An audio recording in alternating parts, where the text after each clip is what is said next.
Hello gamers from around the world. This is Boxenberger, the video game enthusiast from Germany, and I would like to welcome you to today's episode of the World of Gaming. And we have a special episode here today, not just because we have a special guest and I introduce you in a second, but first I want to wish everyone in this community a happy new year. May your year 23 be full of success and health for you and your family. I just want to wish everyone a fantastic 23. Gaming wise, it's gonna be awesome. I've said it before, it looks like 23 could go down as one of the best years in gaming ever. So we are here today with our first show in 23 with a very special guest.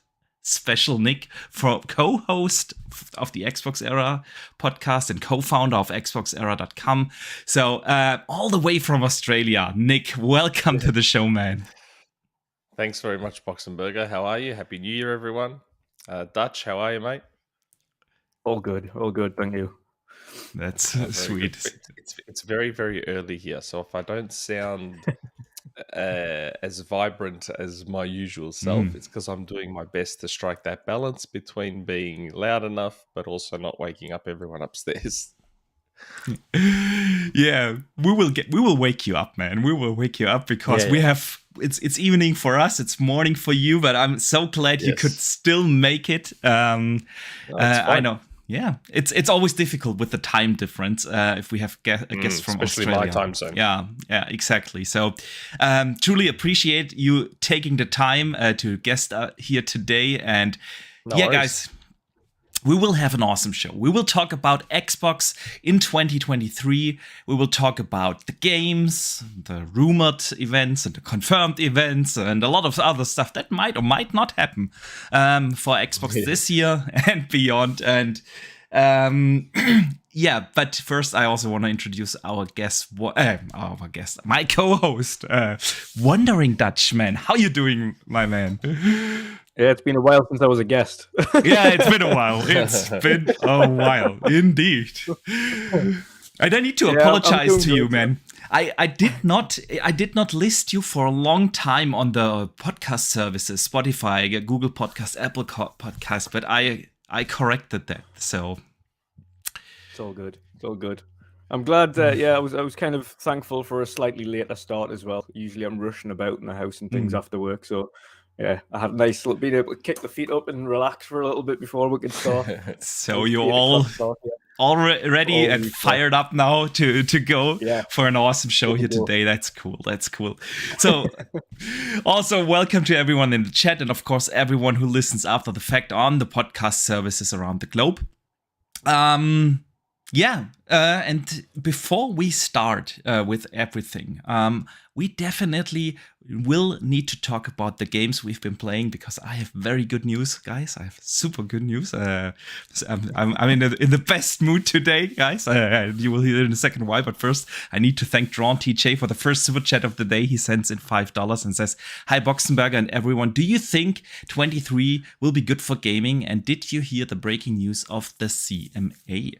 So first of all, I said it before, 23, I think has the potential to go down as one of the best, if not the best year in gaming so far. Honestly, if we look at what comes out, and not just from Xbox, like everyone is having a fantastic year. Nintendo with Zelda is gonna be awesome. Sony with Spider-Man gonna have a fantastic year. And the third parties are killing it this year. So, Nick, do you agree 23 has the potential? It definitely does, but I'll be honest. Back in, you know what? It actually might have been on Dutch's show now that I think about it. A long, long time ago on Dutch's show, I actually said that I thought 22 is the year. Assuming if no delays happen. But the problem was that everything got delayed. Yeah, true that. So I guess I'll say the same thing I said on Dutch's show. Yes. Unless there's a whole bunch more delays, 2023 definitely has the potential to be one of the better years in gaming. Absolutely. Assuming no delays, but as we I mean, know, some things will get delayed. Some things will get delayed. That's no doubt. But they still, have to. They have to. They always do. They always do, indeed. But since most of the games we know so far already have been delayed. It's more like the stuff that is yet to be announced. I think that we'll see major delays, and I'm not talking here like plus minus 1 or 2 months or so. Yeah, so getting moved out of 23. Definitely. And the breaking news of the CMA. So I'm trying to find that now myself because you were asleep. Sort of alluded to earlier. Yes, so I just woke up 10-15 minutes ago, so I'm looking for it. I'm not really sure if that's the breaking news you meant, or if there's even more breaking news. But earlier today, the CMA announced that they will delay their decision making for the ABK deal for about till April. Till end of April, from beginning of March to end of April. So that's definitely something, and we will touch on that a little later when we talk about what our thoughts on the ABK deal in 23. So definitely. All right. But guys, we always start the show with the news and talk about the games that we have been playing. So Nick, I want to hear from you. What has kept you busy? And guys in the chat, let us also know what you've been playing. So well, I've actually, the last few days I've been away, so I haven't been able to play a hell of a lot of games. I took my Switch with me, so I was playing a little bit of Mario Kart and stuff. But before I went away, I finally Did you check out the new tracks in Mario Kart? Yes, I have been. I've been working my way through all the new tracks because I've got 3 stars in all the base tracks. Yeah. I'm now trying to work my way through the new ones. I actually finally finished High on Life before I left. So now I want to go and do mop up, like get all the collectibles and stuff. I kind of understand some of the talk about High on Life finishing suddenly. Like I know I read a few of the reviews that it ends rather suddenly. Now that I have beat it, I kind of understand that opinion, but still a really good game. I don't know if you guys have played it or not. I'm about halfway through, I think. Halfway through or so. Yeah. It's really good. It is. I enjoyed it. And I'm sort of even looking forward, now that I've beat it, I'm sort of looking forward to going back through and just doing the collectible run now. Finding all those lug boxes, whatever they're called.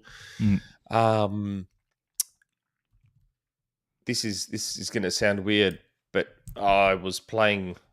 We had to take my son to hospital the other day. Oh, and while we were waiting, I was playing some Vampire Survivors since it was on iOS.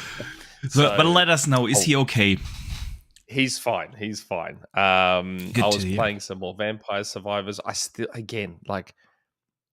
I'm still seeing everyone post their footage of Vampire Survivors, and everyone is like crazy with stuff flying over there. I still don't know how everyone gets there. Does it take a long time in Vampire Survivors to get to that sort of level where you're just throwing shit around like crazy? Or am I doing something wrong and I'm just like choosing the wrong options or whatever the case may be? I have no idea. That's a question for you. What was that for? Which game? For Vampire Survivors. It does take a little while until you start being able to do stuff. You need to essentially just play and play and play and play and play. But if you go around the levels and find the relics, that unlocks the next levels. So your main aim initially isn't so much to get the high scores; it's to find the relics. And when you get the relics, it unlocks the next stage. Okay, but the stages get harder probably my problem. That's probably my problem. Okay.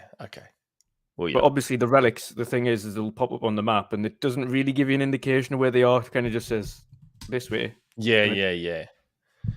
Okay, that makes sense then, because it's just I feel like I play and it's sort of just the same. I'm not improving much as I play, and I'm like, oh god, what's everyone's enjoying, and the game's fine, but it's just like it's not grabbing me the same way it's grabbing everyone else, and I think that might be why. Okay, so I've got to look for some relics. Okay.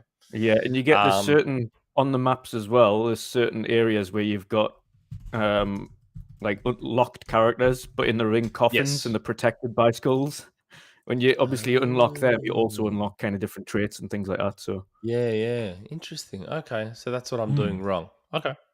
No worries. I'll be I have sure no now to idea look what you out for guys these talking relics. about because I've intentionally stayed away from Vampire Survivors. I already have one gaming addiction, and I don't need a second one.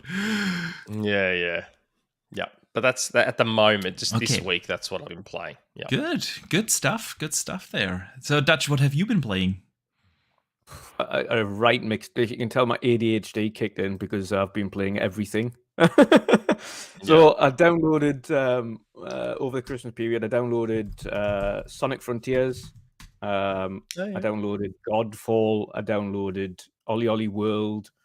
So I've been playing. I played all three of those. I've eventually started playing Spider-Man on PlayStation because I've been putting it off since I bought it years ago. So I'm Really? eventually playing Spider-Man.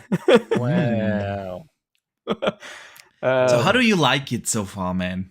I know you're not the biggest superhero fan, so nah. See, the one good thing about the game is it's got pretty cool combat, and I like throwing people off buildings, so that's always good. So just slinging people off buildings, sticking them to the ceiling, and doing cool combat tricks and unlocking new moves. It is quite a fun game, to be honest. As much as I'm not a big Marvel fan, so I'm enjoying it so far. I've set itself a task far of in are you? on the campaign. I'm 61% now. Okay, so you've been playing it a fair bit then. Yeah. So Okay. I'm a bit into it now. So I'm going to platinum Miles Morales. I have no intention. Because PlayStation has a very few amount of first party releases this year so far. It's going to give us a chance to catch up on PlayStation backlog that I've got, and that is literally just large first party games because I've still got Ghost of Tsushima, Days Gone, Horizon Forbidden West, all sitting there that I haven't completed yet because they're just too big. Days Gone is long. Yeah. Yes, it's so a long Horizon. Yeah. Ghost of Tsushima is pretty long. Forbidden West I haven't played, and Ghost of Tsushima I haven't played, but Days Gone is long. It's long. That game just keeps going. Yeah. It's definitely longer than Ghost of Tsushima and Forbidden West. Well, you can actually go through Forbidden West relatively quickly if you want to. But of course, if you want to kind of unlock the stuff and do some of the side stuff, you can play it for a long time. But you can actually go through the main story, I would say, in 20-25 hours, something like that. So if you force it. I think the original reason I put Forbidden West down is that I don't have a PlayStation 5 yet. That's one of my things to do this year is get one by middle of the year. I'm still on a Pro, still on the PS4 Pro. Well, you can get PS5s now. Oh yeah, they're really easy to lock down now. The one thing about Forbidden West on the Pro was it had horrendous pop-in and performance issues, so I just put it down. Really? Which is why I stopped playing it. Yeah, it was like characters would appear on screen and there'd still be like blurry textures for like 3-4 seconds, and then it'd pop in again, and I was like, this is just getting annoying. So every time a cutscene or anything would start, it was just come on. So whenever I saw trolls posting those pictures on Twitter, it was a PS4 Pro shot. Maybe. 9 out of 10. Apart from I've seen Kia Santi, Kia Santi. He had the PS5, and when he was playing it, especially at the start when it just released, he had a lot of issues. Even on PS5. Yeah, it was a lot of it was more technical issues. It was like clipping into things, or the character would like get stuck in certain areas and not be able to move. But it was that's sort of the standard open world stuff. Exactly. And that's what I was saying exactly when it came out, because everyone made it out to be like this bug fest, and it definitely was not. It was the standard open world stuff. You had the occasional collision error. Sometimes an NPC was stuck in a tree or something like that. But it was really not game breaking or anything. It was actually... On the PS4 I was Pro, just- it certainly wasn't optimized in comparison to every other PlayStation game I've played on the Pro. So God of War Ragnarok doesn't even barely spool up the fan, and that's the newest one. And you know how bad the Pro can get for its, Yeah, they do. They can get for pretty its bad. loudness. However, Forbidden West, and I was streaming it on the channel at one point, and everyone could hear the fan, even though the console was like Really? on the floor. They were like, "What is that noise?" I'm like, "That's the Wow. PlayStation." It was, and I had to wear headphones in order to listen to the game, because even with if I had just put the speakers up full blast, I wouldn't have been able to hear it. So it was definitely not optimized. Definitely not optimized. So I've left it now, and hopefully, fingers crossed, in a few months' time when I go back to it on the PlayStation 5, that's when I intend to play it. I'll have a much and you'll be better able to play it at 60 on the PS5 as well. Absolutely. And I think that's the way to play it, actually. Mm-hmm. Yeah, good stuff. So I myself have been playing The Witcher 3 a lot. I'm doing another full playthrough, and actually I finished right 10 minutes before the show, the main campaign. So now I'm on to the DLC. And it's still a 10 out of 10. I just love the game. It's so good. Now, don't be throwing those 10 out of 10s out so easily. Okay? I only have like 5, maybe 6 games that I would consider a 10. I'm really not one to throw out the 10s.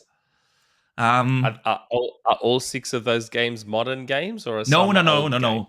Most of them are old games, actually. Like Secret of Mana is a Super Nintendo game, and Evermore, but not Secret of Mana, Secret of Evermore. That's one of my all-time favorites. I just love that game. Play it every year for like 30 years. It's been out for 30 years, and I play it once a year. I love it. It's Ocarina of Time. I would consider that to be a 10 out of 10. Was very much so. Yeah. Red Dead Redemption 1 is a 10 out of 10. Yeah, that's fair. That's fair. I would consider Skyrim and The Witcher. I think that's it. Maybe Arkham City. But that's my 10s. I don't consider any other game a 10 so far. Okay. Huh? Okay. Just checking. Yeah. All right, and then today I mentioned it earlier. I'm super happy and excited. Nick, you need to know I'm super addicted to Age of Empires 4. I have like 480 hours already in the game, and I can't stop playing. And I'm playing online ranked matches, and I was for many hundreds of hours of gameplay stuck in the gold tier, and today I made it to platinum tier. For the first time, and that's really like one of the higher tiers now. It's actually where the esports league starts.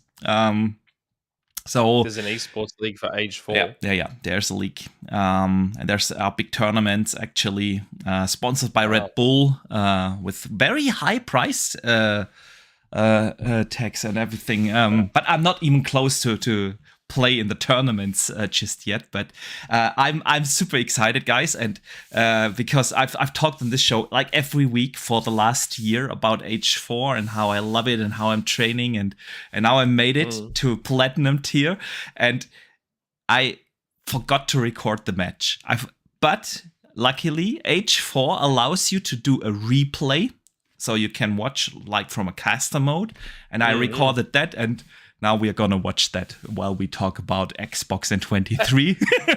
So how long does an Age 4 multiplayer match go for usually? Oh, it depends. Like in the higher leagues, it's 20 to 30 minutes, roundabout. Really? Yeah.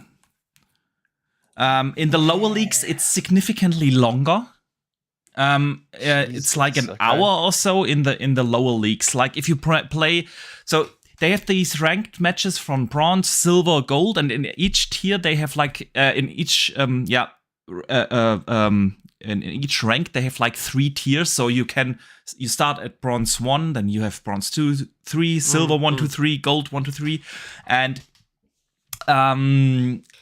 like I would say up until silver 3 or so, people don't know when to quit and give up when they've lost. Yeah, they try it like till the very hard end. And that's why the games are dragged out a little bit. In the higher leagues, people know, okay, now I've lost, and they just give up and surrender, and then 20 to 30 minutes. That's what. So this match here took me like I think it's 30 minutes. It is a gold, very high level gold 3 match, and it's the one that put me into platinum, and I'm super proud of it. So yeah. So like I'm watching the footage now. Yeah. So for example, in Halo Wars, I understand, when you have a match in Halo Wars, you're trying to take out, everyone else's bases or whatever it is. What are you trying to do here? So you have basically 3 options to win a game in H4. One is, of course, destroy the base of the opponent. The second option is you can build a world wonder, and you have to defend it for 15 minutes. But honestly, I have never ever seen anyone do that to win a match, but it's an option. And then there are on the map, you have like holy sites that you can conquer with your priests. And if you own all 3 holy sites on the map for 5 minutes, you also win. And depending on the map, sometimes there are maps that only have 1 holy site. So then that's the way to go, how to win a match and not destroy the opponent's base. Just get that and defend it for like 5 minutes or so. But most of the time you go for like, let's destroy the opponent. And that's my strategy here as well. I've played like very defensive for a long time. That means you build up your economy, you get a lot of resources in, and so that you have a lot of resources to then build a great army to run over to the opponent. And the other way to play is to really early be aggressive and really put the pressure on the opponent. And that's the way how I leveled up now to platinum. Because in the higher leagues, playing defensive is no option. It's like they will overrun you too. Yeah. So, because I just had no idea that multiplayer matches were a thing in H4. Really? So I was just curious. Yeah, I had absolutely no idea. So that's why I'm like, because I always just saw Age as like a civilization building. No.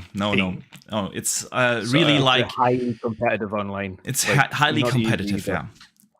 Wow, that's unreal. And it's so super I apologize addictive. for keeping you going. It's funny. I messaged Boxenberger during the week saying, "Look, I'll try not to talk too much shit because as Dutch found out, I think we may have done the longest show in his show's history because I was on. So." 4.5 I apologize. I can't help myself absolutely. But, man, I could talk about Age the entire show. And actually, people have asked me in the community when the console version comes out whether I'm gonna do like a tutorial kind of thing, and I've decided to definitely do one. I'm not just gonna do a video. I will also make like a tutorial stream to teach you some of the basic strategies and what to pay attention to and stuff like that. So surely they'll have like cross. Surely your play anywhere will be. It has to be H4. It has to be play anywhere. Surely, so your save file is just there waiting for you on Xbox. Hopefully. We've had Adam Eisgreen on a few times on our show. I don't know if you've seen, but he's one of the directors at World's Edge. He might have even been our very first guest back in one of the first 10 episodes. Oh, nice. Adam Eisgreen. I did not. I've seen him on your show. I've seen him before because he's good. He's really good. He's really good. And what they do really well, that the team over at World's Edge, is like they develop Age with the community. It's like I have not seen any other game do that in that way. They have like regular matches in between the higher leagues, higher ranked players with the developers, and they talk about tactics. They have a super popular Discord server where they share thoughts and everything. It's funny you say that because there is one other game that I think, built the game very well with the community. And Adam was also involved in that game, and that Which, was Killer Instinct. oh, I did not know that. So maybe it's an Adam Icegreen Mm, thing that he could be. brings to the games that he works on. Could be. Interesting. Yeah. Okay. All right. Let me briefly catch up on some of the super chats, and then we move to our main topic of the day. The first one comes in from Paul, AFC. He has been a channel member for 19 months, man. Thank you so much for the support. Wow. And he says, shout out to Boxy Dutch and the Inside Man, Nick. What happened to GoldenEye, lol? Oh my God. And when will they announce the Xbox showcase? Well, I have the GoldenEye question actually written down because I want to hear that too. Everyone keeps tagging me on Twitter saying, "Where's GoldenEye?" I have no idea where GoldenEye is. Both Jeff Grubb and I had heard it was going to be like soon, as in potentially end of December, and then nothing. Although I suspect I did get a message saying that Nintendo may have pushed it out. Okay. To when, I don't know. Nintendo has a very weird history and very weird habit of just holding stuff back. Yeah. Like, whether it's games, whether it's products, like actual hardware, whether it's... Nintendo is very, very odd like that. They literally will just hold on to stuff. They don't care for how long. They'll just hold on to it. They don't care. That's Nintendo. That's why Jeff's got short hair now. Yeah. Because he said Metroid Prime would be coming, I think, by the end of the year, and it didn't. So he had to cut his hair. And I'm the same. I've heard so much about Metroid Prime, and they've just been sitting on it for like ages and ages and ages. It's very, very odd the way Nintendo does that. I mean, super. I mean, look at the GoldenEye announcement itself. So yes, very weird. Everyone knew, despite the fact that some people didn't believe me, everyone knew GoldenEye was coming. The anniversary of GoldenEye was right there in August. Like right there to announce it on the anniversary. And it was also like the 25th anniversary or something of the movie, right? Yeah. So the anniversary of the game was right there in August for them to announce it. And they just randomly announced it like a week or two after the anniversary. And it's like, why? Why would you do that? Why not? They're just, I don't know. Nintendo's just super, super odd like that. Yeah. Just very strange. Indeed they are. So yeah. But Xbox Showcase. He also asked about the Xbox Showcase. No idea. I don't know. Don't know. I just heard Q1. Sometime in Q1. So that's a big window. That's January to March. So I mean, if they don't have any games before March, I think they will do it relatively close towards the first game that they will launch, the first party game that they will launch. So that's my theory. So whenever maybe Minecraft Legends could be the first, or so, whenever that is ready, they will do it close to that. Yep. If it's Starfield, which is already early, they might do it close to that. I don't know. Yeah, Drawn TJ sends in a $2 super chat. Actually, he sends in two. The first one was an answer to my question of his first super chat with the CMA, and he says yes, the breaking news was about the delay. So thanks, man. Yep. And he sends in, if you buy a PlayStation 5, you are buying a chat engine. I'm not sure, dude. Honestly, I have the PS5 and it is significantly quieter than the PS4. Although I've said this on our show before, I actually must have got quite lucky with my PS4, my PS4 Pro. Like, I understand everyone acknowledges that the PS4 Pro is very loud, but mine wasn't actually that bad. Like, I bought the God of War one. Okay. The limited edition grey God of War one back when God of War came out. And mine never really got overly loud. I feel like I got lucky with mine. That's good. Because everyone talked about how loud their PS4 Pro was. But maybe it's also me being old and having experienced really loud consoles like the Dreamcast and Oh yeah. the Wii U and like Yeah. seriously loud consoles. Don't get me and- started on the Wii U. The Wii U had this like very high pitched tone of the vent. It was driving me God. crazy. And the disc drive as Yes. well. It was Yeah, crazy. indeed. That's true. Where my PS5, like it's got a little bit of coil whine to it, nothing too bad. And my PS5, when I play PS4 games, the fan kicks up a bit. Yeah. Why, I don't know, but it's only when I play PS4 games. When I play PS5 games, it's fine. I have to pay attention to that. I have actually no idea, but it's been a while since I played a PS4 game on my PS5, so I can't really tell from the top of my heart. So, yeah, we shall see. And he follows up with another $5 super chat and says, Boxenberger, we need to play Command and Conquer on PC and H2 and 4 on Xbox. Absolutely, man. When H comes to console, we gonna play that, man. We gonna play that. And then we have Sith Lord sends in a $2 super chat and says, "Hi Nick, welcome to my favorite H podcast." Thank you, Yeah. Sith Lord. Yeah, people just know that I love to talk about Age of Empires. It's such maybe you should get Adam on. Yeah.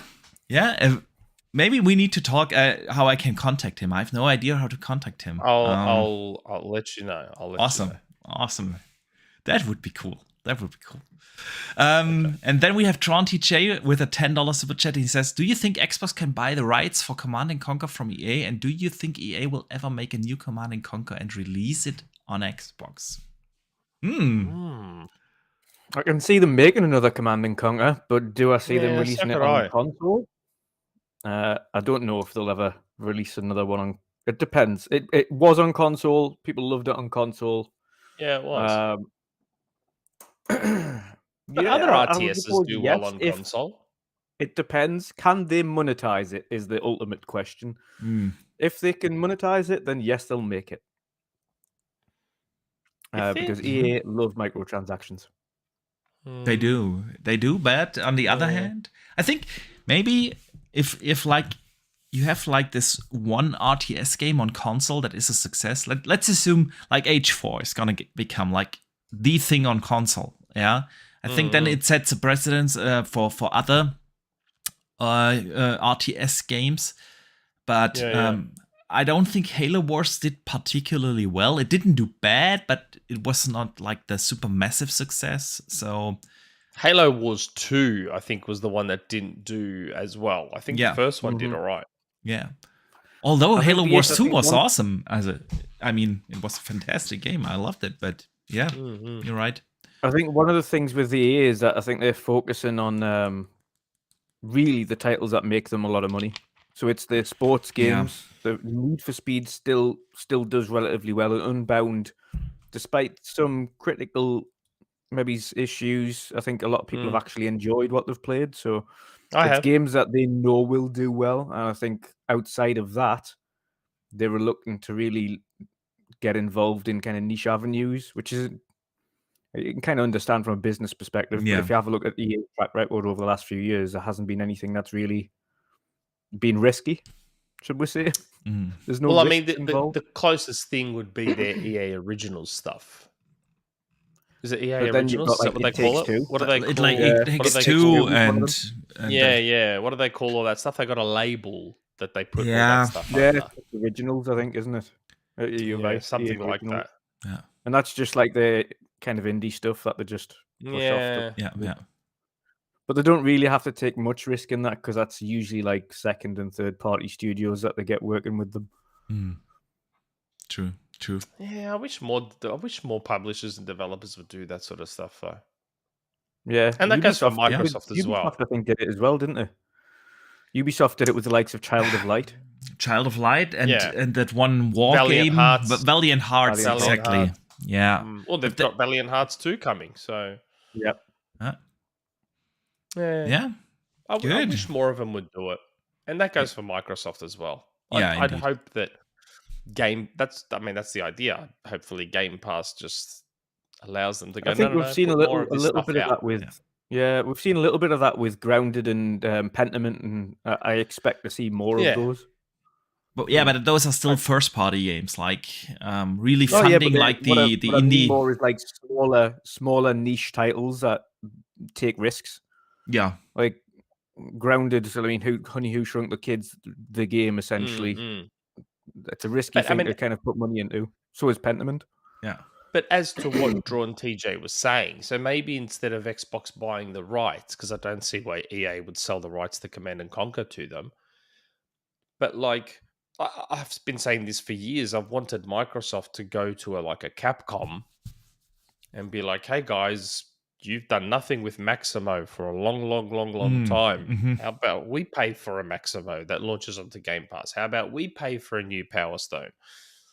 Go to EA. Yeah. Hey, we love our RTSs. We've got Halo Wars. We've got Age. We've got Age of Mythology. We've got this. We've got that.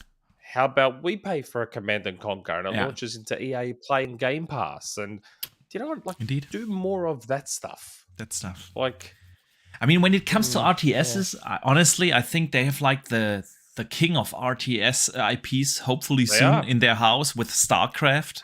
So I think that's the more likely way to go for them rather than go to Command and Conquer. StarCraft is both, should we say, more relevant these days, but also I think more popular than Command and Conquer is now. Command and Conquer was unbelievably popular. Oh, I remember back. Oh, it was God, yeah! huge If you in bring the it day. back now, like all of the Command and Conquer players are like mid-30s, 40s, like us, and older. And like there is no modern day Command and Conquer players, so the risk factor you would have there would be huge because you have no audience. Essentially, you've got next to nobody that was going to play the game, so you'd have to start from scratch, and it would have to be something special to catch the eyes of a new audience. Yeah, you'd have to. Yeah, you would, wouldn't you? You'd have to do it one of two ways. You'd either have to go ultra hardcore.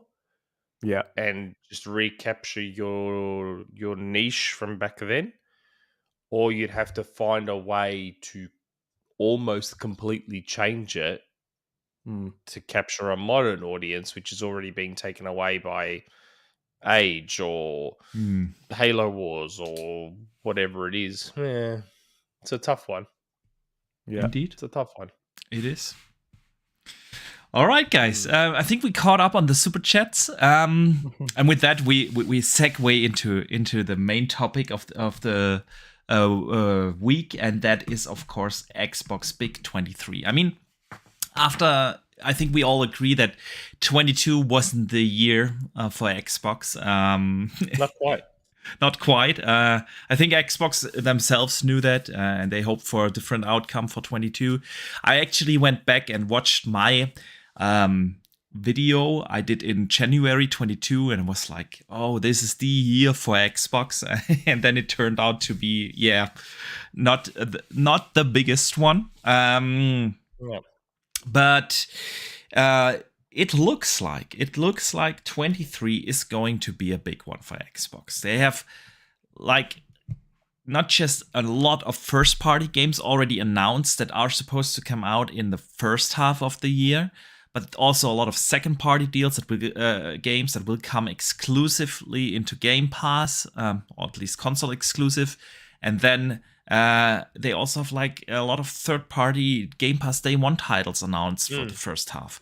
And we will go through the games, but before we do that, we want to talk about, because we've seen a lot of people talk about the games, and we will talk about them as well, but a couple of other things that Xbox could do in this year that are more related to the platform. And so we're glad, Nick, that you're here for this discussion, because we've heard like a lot of things about Xbox in 23, but is one thing finally coming to people's hands, and that is the Family Pass.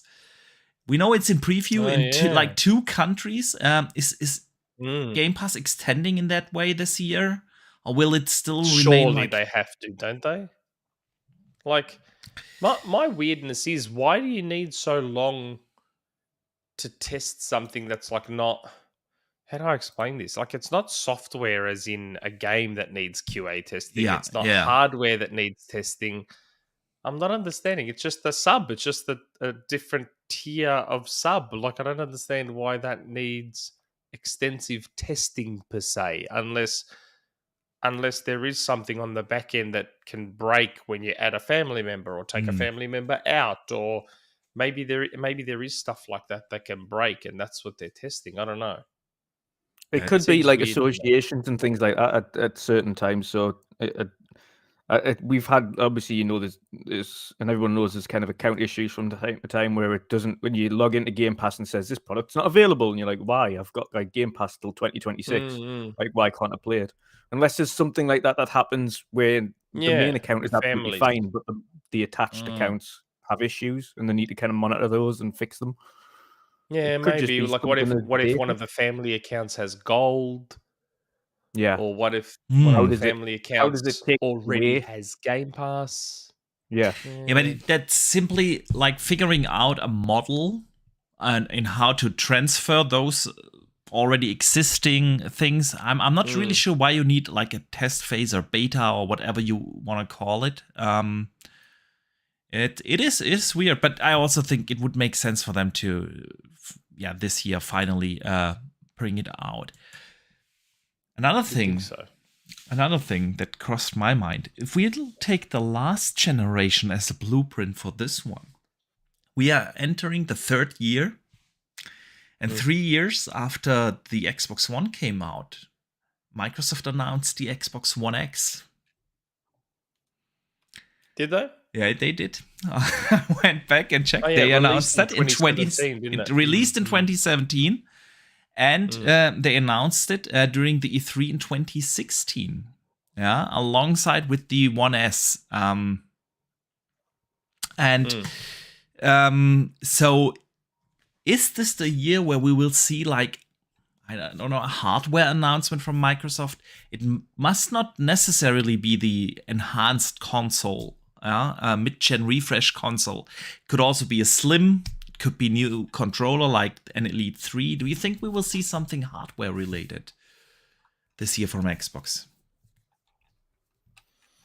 For me personally, I would say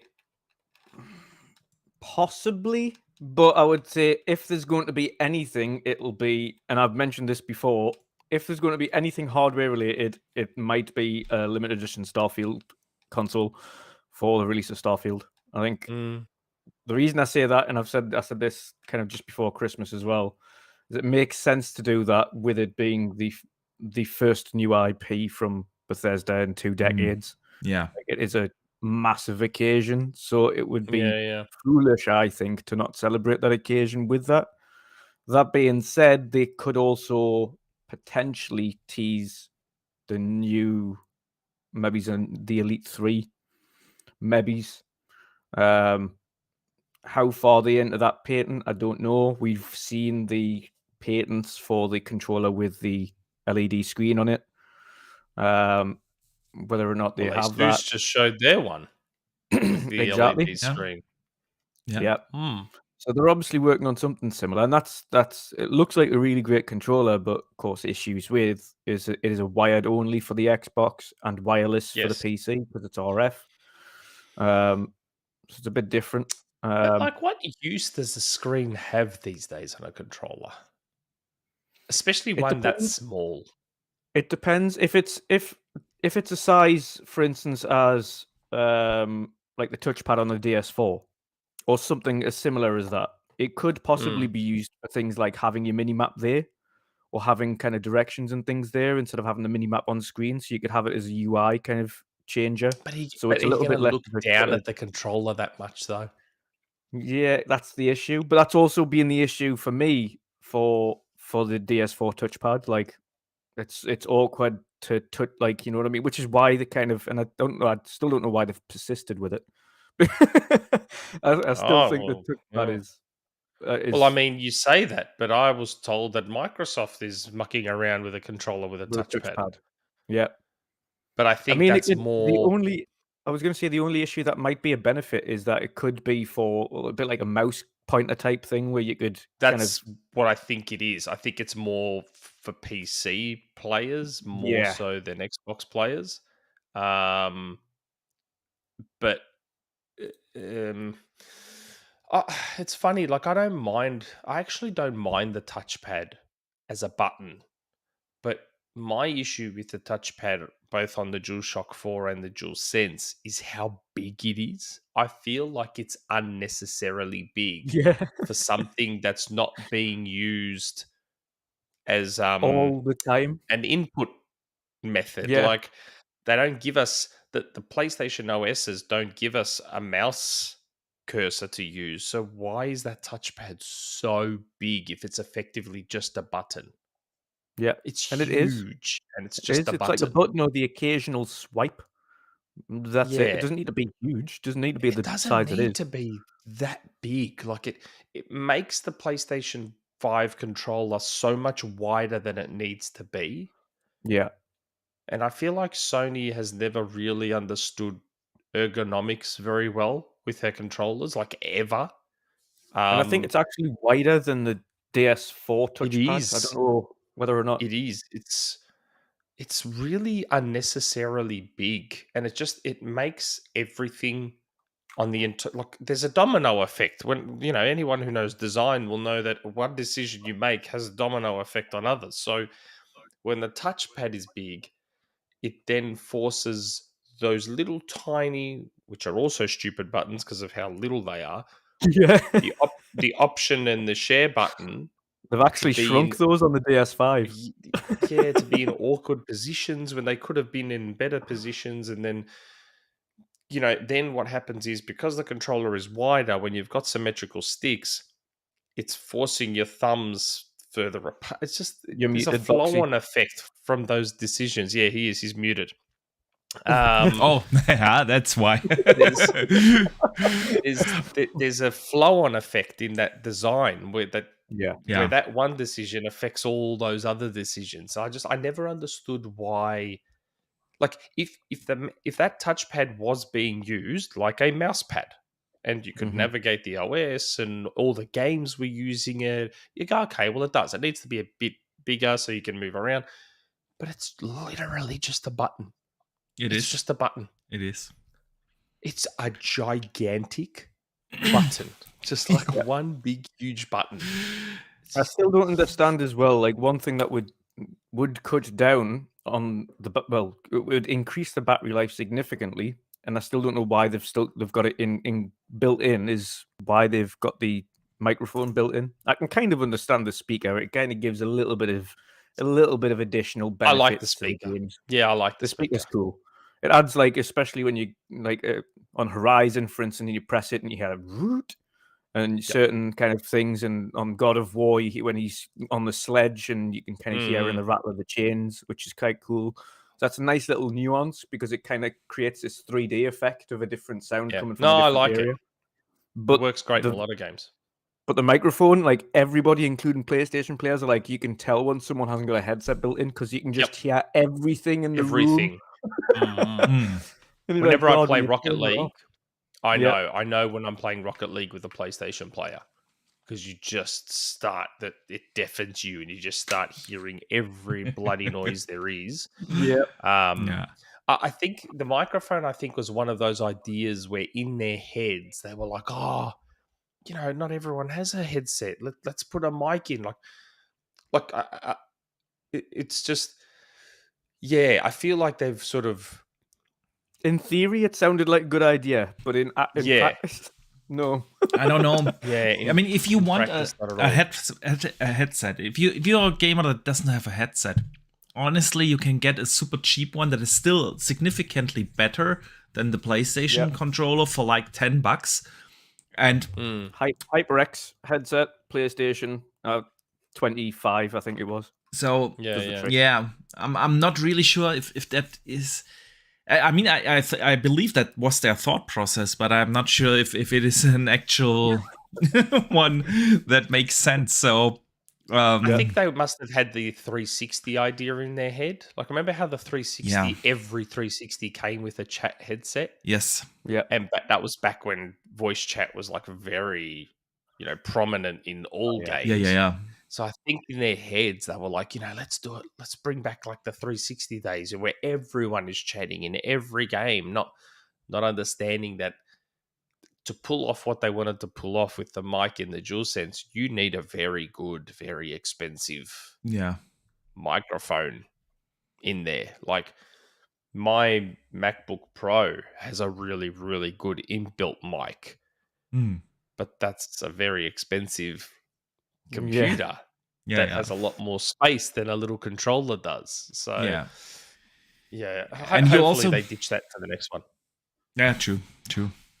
So bringing it back to Xbox. So do we think we will see something hardware related this year? I've said before, I would be honestly surprised if we don't see a Slim. A Slim would make more sense than ever. And simply for the reason because AMD can now manufacture the same chip on half of the die size than they could 2 years ago. And given the shortage and the logistics problems and everything that they have right now, a Slim makes more sense than it ever has. So I would be surprised, honestly. I think we get the hardware 2025. Like the enhanced console, or Yeah, I never used to think we were going to get refreshes, but I'm starting to think we might. oh, I'm 100% sure we will get one. If you look at where hardware and performance is right now on PC, they are already so far ahead, miles ahead of what we have. I get the argument. A lot of people said, well, this is the most technologically advanced console we have ever had. And while that is true, when you compare it towards a PC at the day of launch, that's true. But technology just moves significantly faster than the 8-year console cycle. I mean, we already have now Zen 4 CPUs, RDNA 3 GPUs, and all that good stuff, yeah? So I think 24, 25 we will get an enhanced console. Yeah, it is such a weird one because I think, you hear stories, whether they're true or not, whether they're outliers or not, whether they're whatever. You hear stories about developers complaining now about the number of platforms they have to develop for. And then if you have a mid-gen refresh of a PS5, a Series X, and a Series S, like, does the Series S get refreshed as well? Or just the Series X? I mean, last gen, we only got the One X refresh, Xbox the one. One. Yeah, not the One S. So I'm. It's a weird one, isn't it? It is. Like, it is a weird one. And, How and do what you do about it? what about the constantly rumored Xbox Portable? Oh yeah. You think that's gonna be a thing at some point? Yeah, I think it will. I think it has to be. Yeah. I think it has to be. I just I mean, if it wasn't already obvious with the Switch, look at the Steam Deck. Now I understand the Steam Deck, despite what the hardcore gamer bubble may have you believe, the Steam Deck is still obviously a very niche product.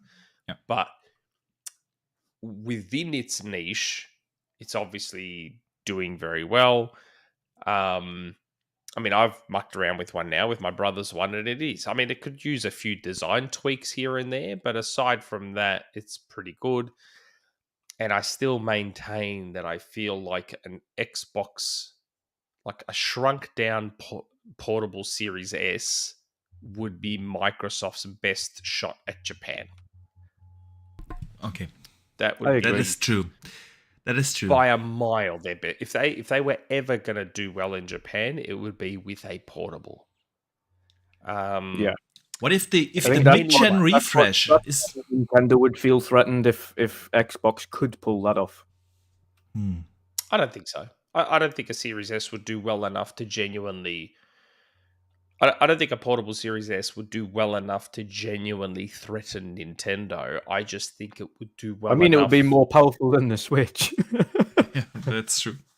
Oh, I mean, my God, my iPhone 13 Pro is probably more powerful than the Switch. That definitely is. I don't think that's an issue. Nintendo has clearly just never cared about that for a long time. Like not since the GameCube. Wii. They gave up. Yeah. They gave up after the GameCube. So Yeah. I don't think Nintendo would care about that. And I don't think a Series S portable would do well enough in Japan to threaten Nintendo's dominance. But I think a Series S in Japan would potentially do well enough to establish Xbox in Japan finally in a real way. Yeah. Now, I don't want that to be misinterpreted. I'm not saying they dominate Japan, but right now, Xbox is a non-presence effectively in Japan. Yeah. Yeah. I think a portable Series S would make them a genuine presence in Japan. What if the mid-gen refresh is actually the portable Series S and the Series X is getting the real hardware treatment? That's what I'm thinking. That's what it could be. It could be yeah. that the Series X is the one that gets the actual hardware upgrade. Yeah. But the Series S, rather than getting the upgrade, just becomes a portable.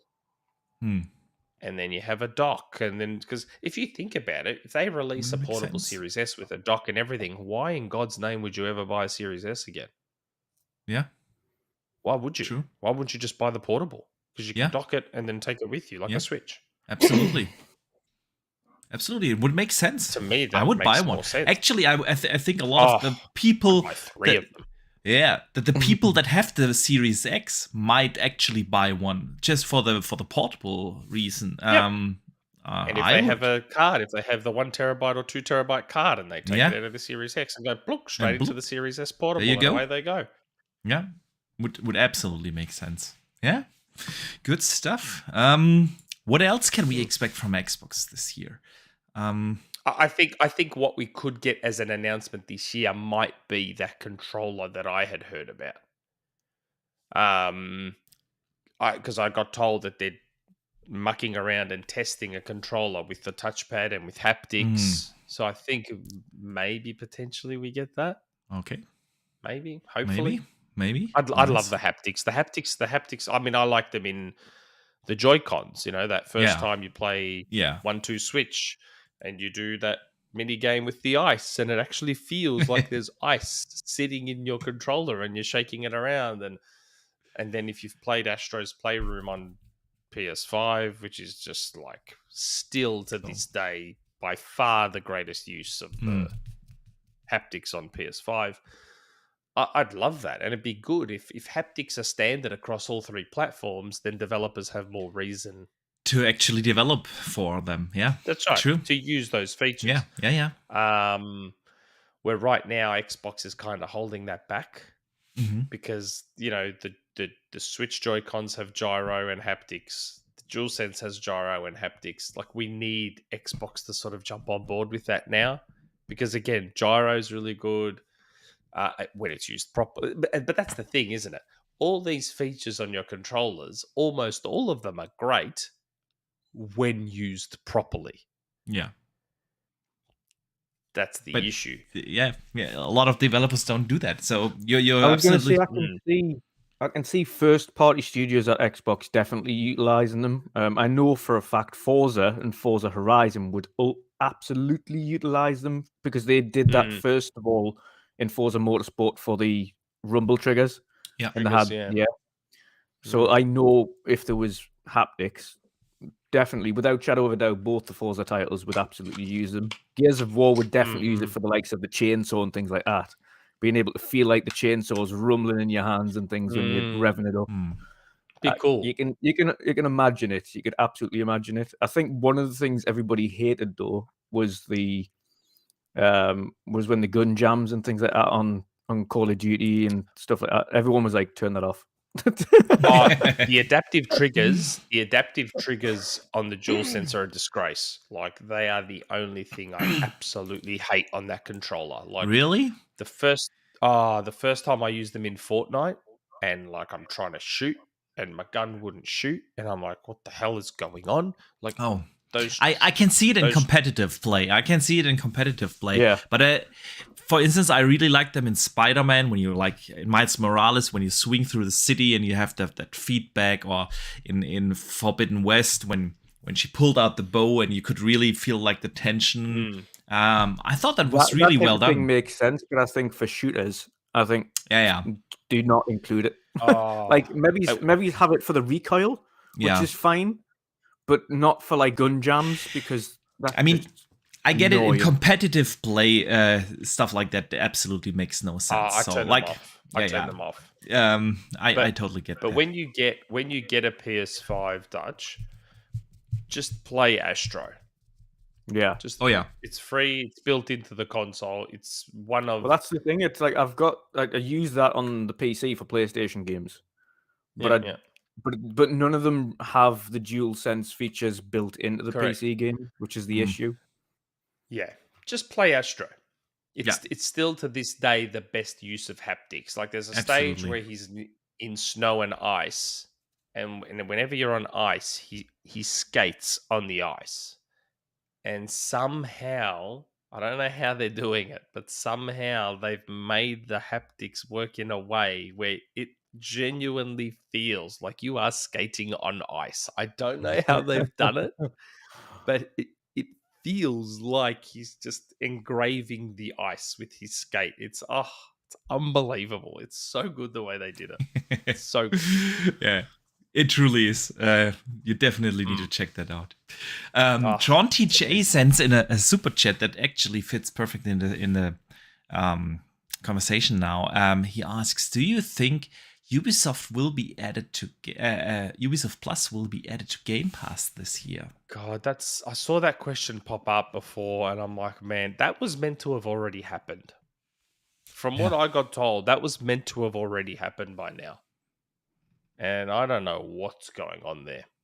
It's so weird. Like I got told they were going to initially do like a Vault style thing where all their old games would go into Game Pass. And the funny thing is they have done that, but they've done it sporadically. Yeah.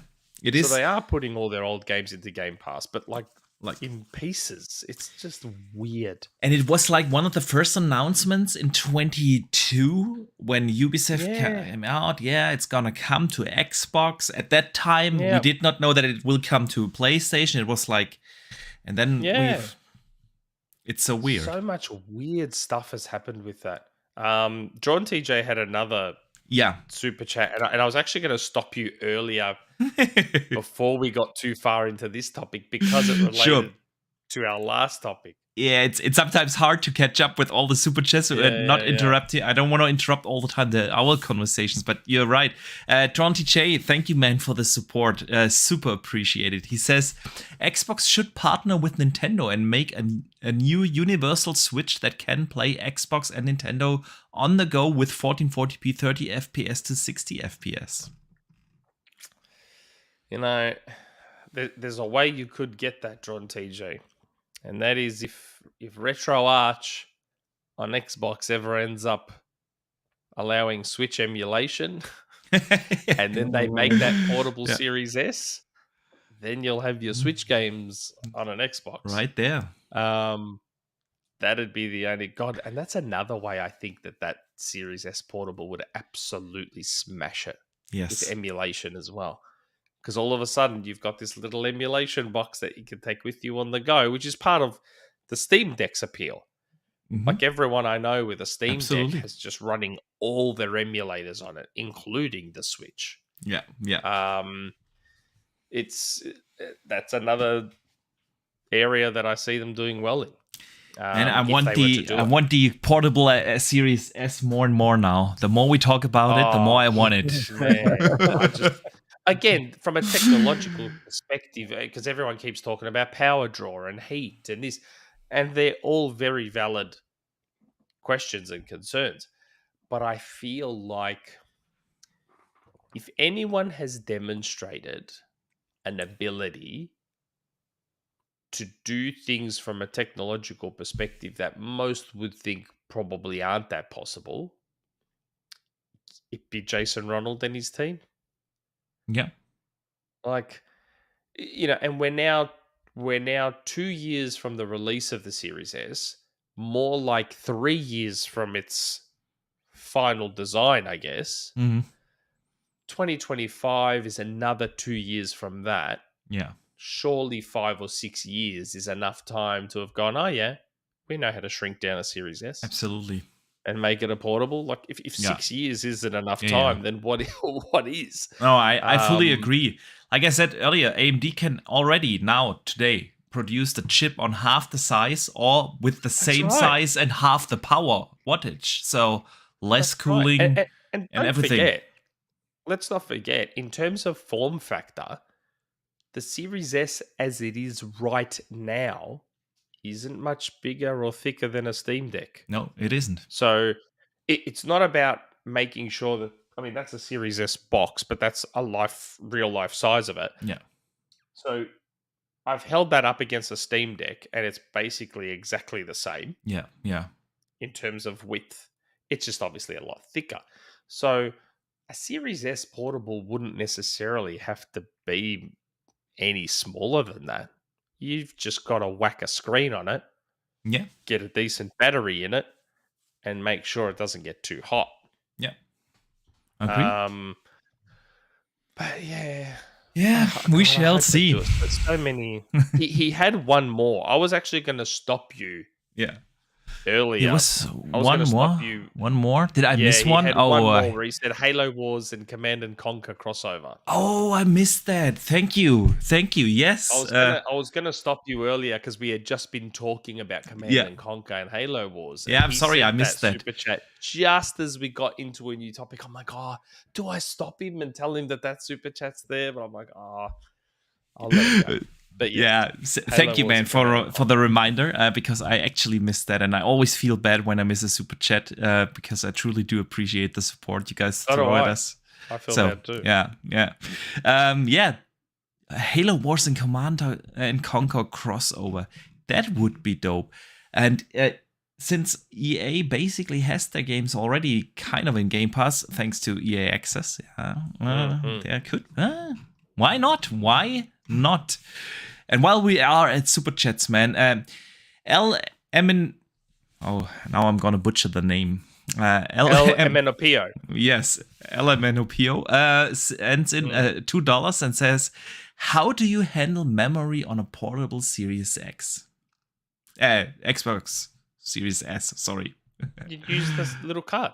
You just use the card if you're talking about storage. If he's talking about storage, then it would have some flash storage. Yeah. I mean, again, remember, flash storage, like those SSDs that the Series S and X use are already tiny.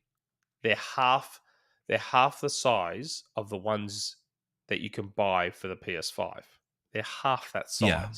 So they're already little. Almost all of it is actually cooling. Yeah, like if you take the memory cards that you can put in, it's basically the most of the volume is cooling. Yeah.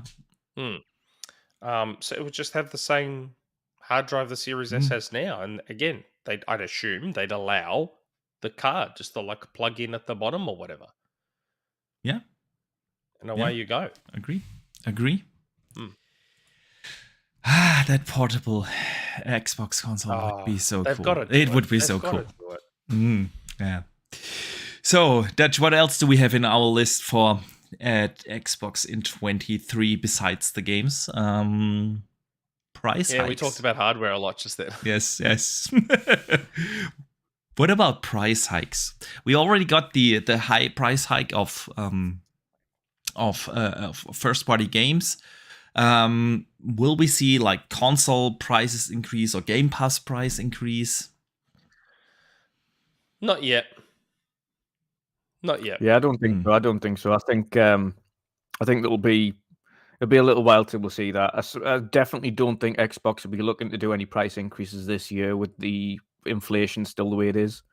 I think they're very much in tune with how the actual market is. They know at some point they will have to, but I think they're going to wait for things to settle down on an economic scale before they talk about price hikes. I think they don't want to add to everything else. They already announced their first party price hike, and I think that was a little bit of there was an element of appeasing regulators with that one because they were like, "Hey, look, we upped the price even without ABK. We're not just going to suddenly do everything with ABK." With Game Pass, yeah, I've always found Game Pass a weird one. Like, I understand that eventually the price of Game Pass will go up. Yeah.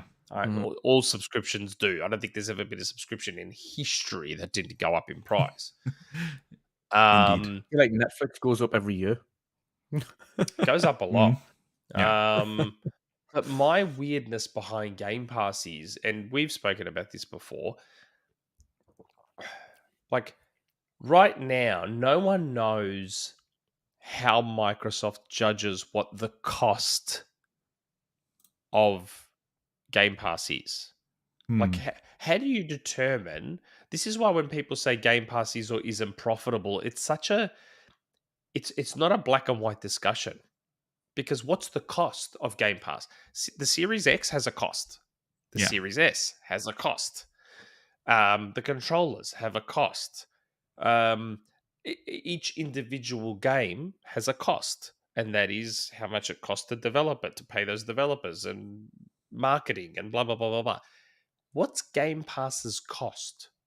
Yeah, it's way harder to determine. I mean, 100% there are certain models how you calculate the business case of Game Pass, but it's probably significantly less accurate than like the business case of an actual hardware or even a singular game. I fully agree, because you have to factor all things in. Yeah, like how many people would play the game without it being in Game Pass? How many copies could we sell? And this and that, and there's a lot of scenarios. But in the discussion of its profitability, though, you also have to know what its cost is. Yeah. So,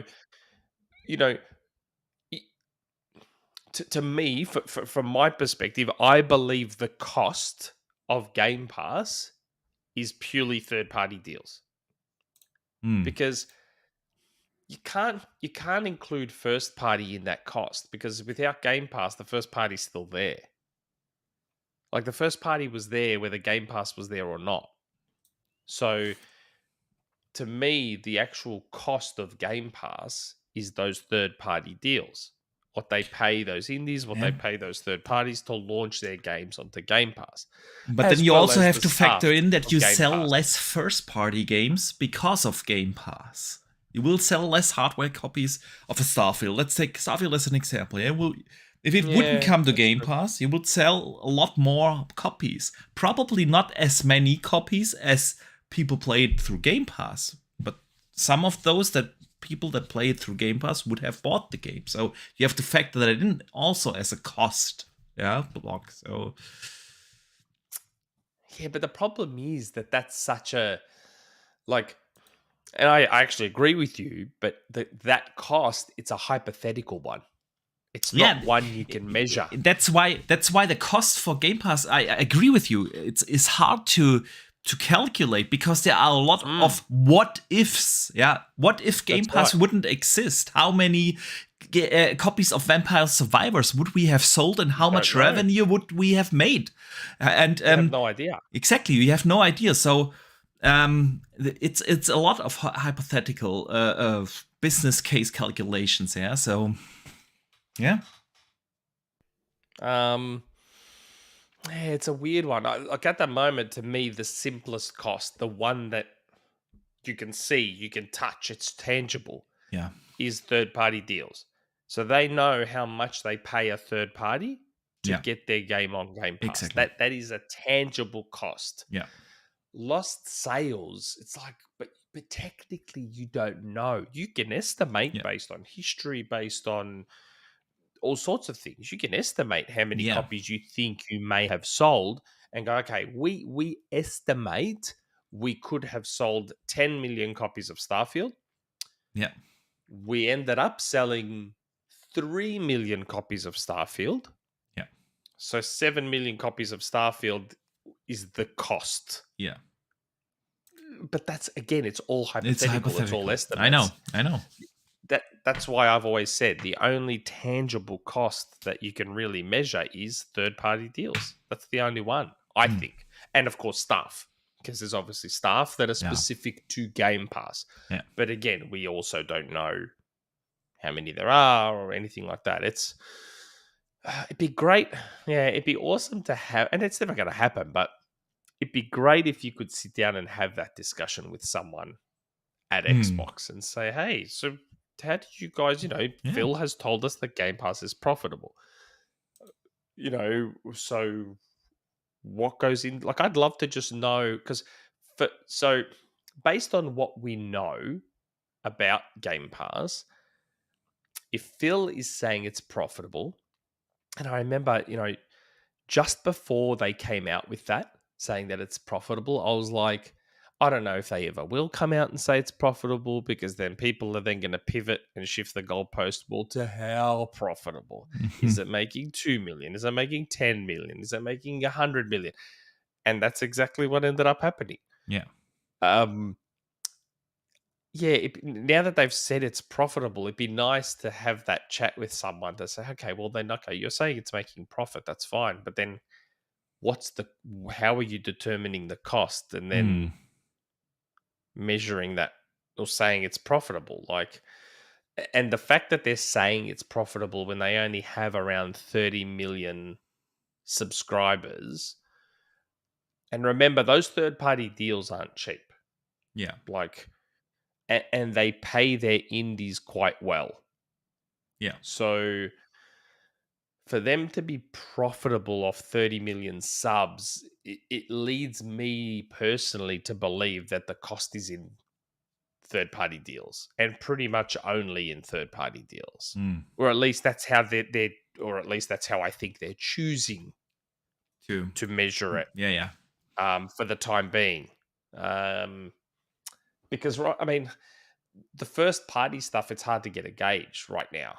Yeah. Isn't it? Because they haven't had a ton of first-party games over the last couple of years to really get those analytics going and get that data going. And that's true. There's been stuff to sort of muddy the waters, like Halo Infinite. Half of it was free to play. The other half was bought. Yeah. There was a limited edition console that sold that came with copies of the game, like mine.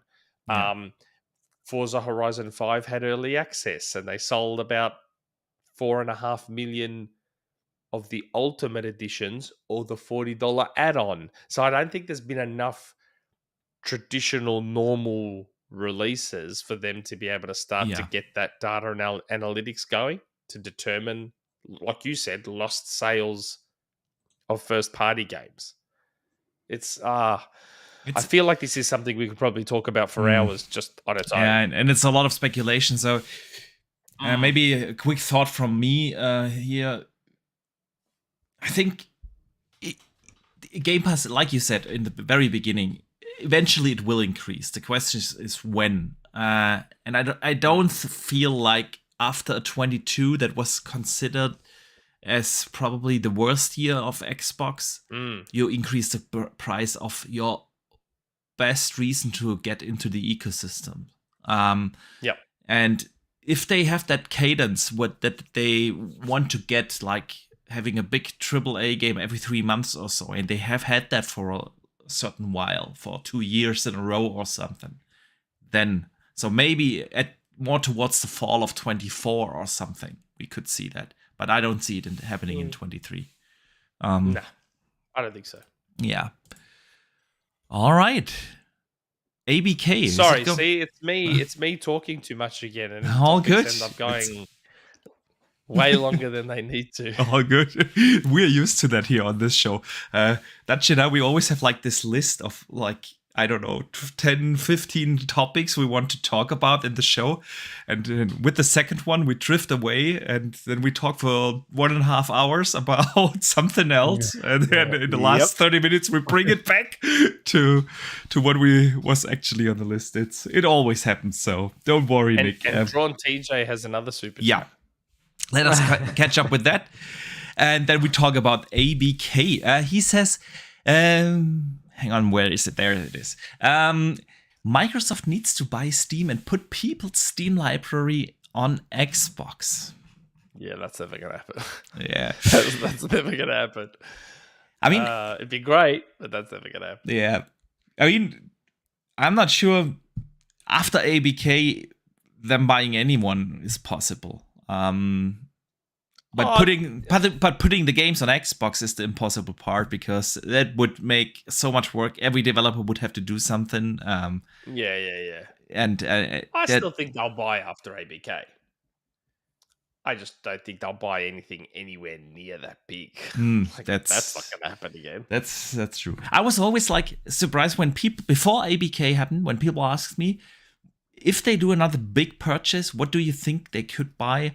And I was always like, yeah, well, they want to extend their PC market, and then obviously Steam is a possibility, but then also they use heavily the Unreal Engine, and Epic has a store, and that would also make kind of sense. But I agree with you. That's what I thought, yeah. Yeah. But I agree with you. I think the bigger ones are off the table for a while. And it's more like single studios. After ABK. And that's the funny thing, isn't it? Like, you see the FTC and the CMA. I guess we're just getting into the ABK talk, aren't we? You see the FTC and the CMA and EU fighting back, and it's like, I could understand this much pushback if Microsoft was buying Epic. Mm-hmm. If they were buying Epic, I could understand the pushback.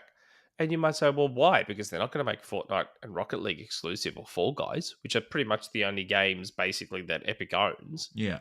It's like, yeah, but if they bought Epic, you'd be starting to tread into monopoly territory. Why? Because they don't Unreal Engine. So all of a sudden they own Unreal Engine, id Tech,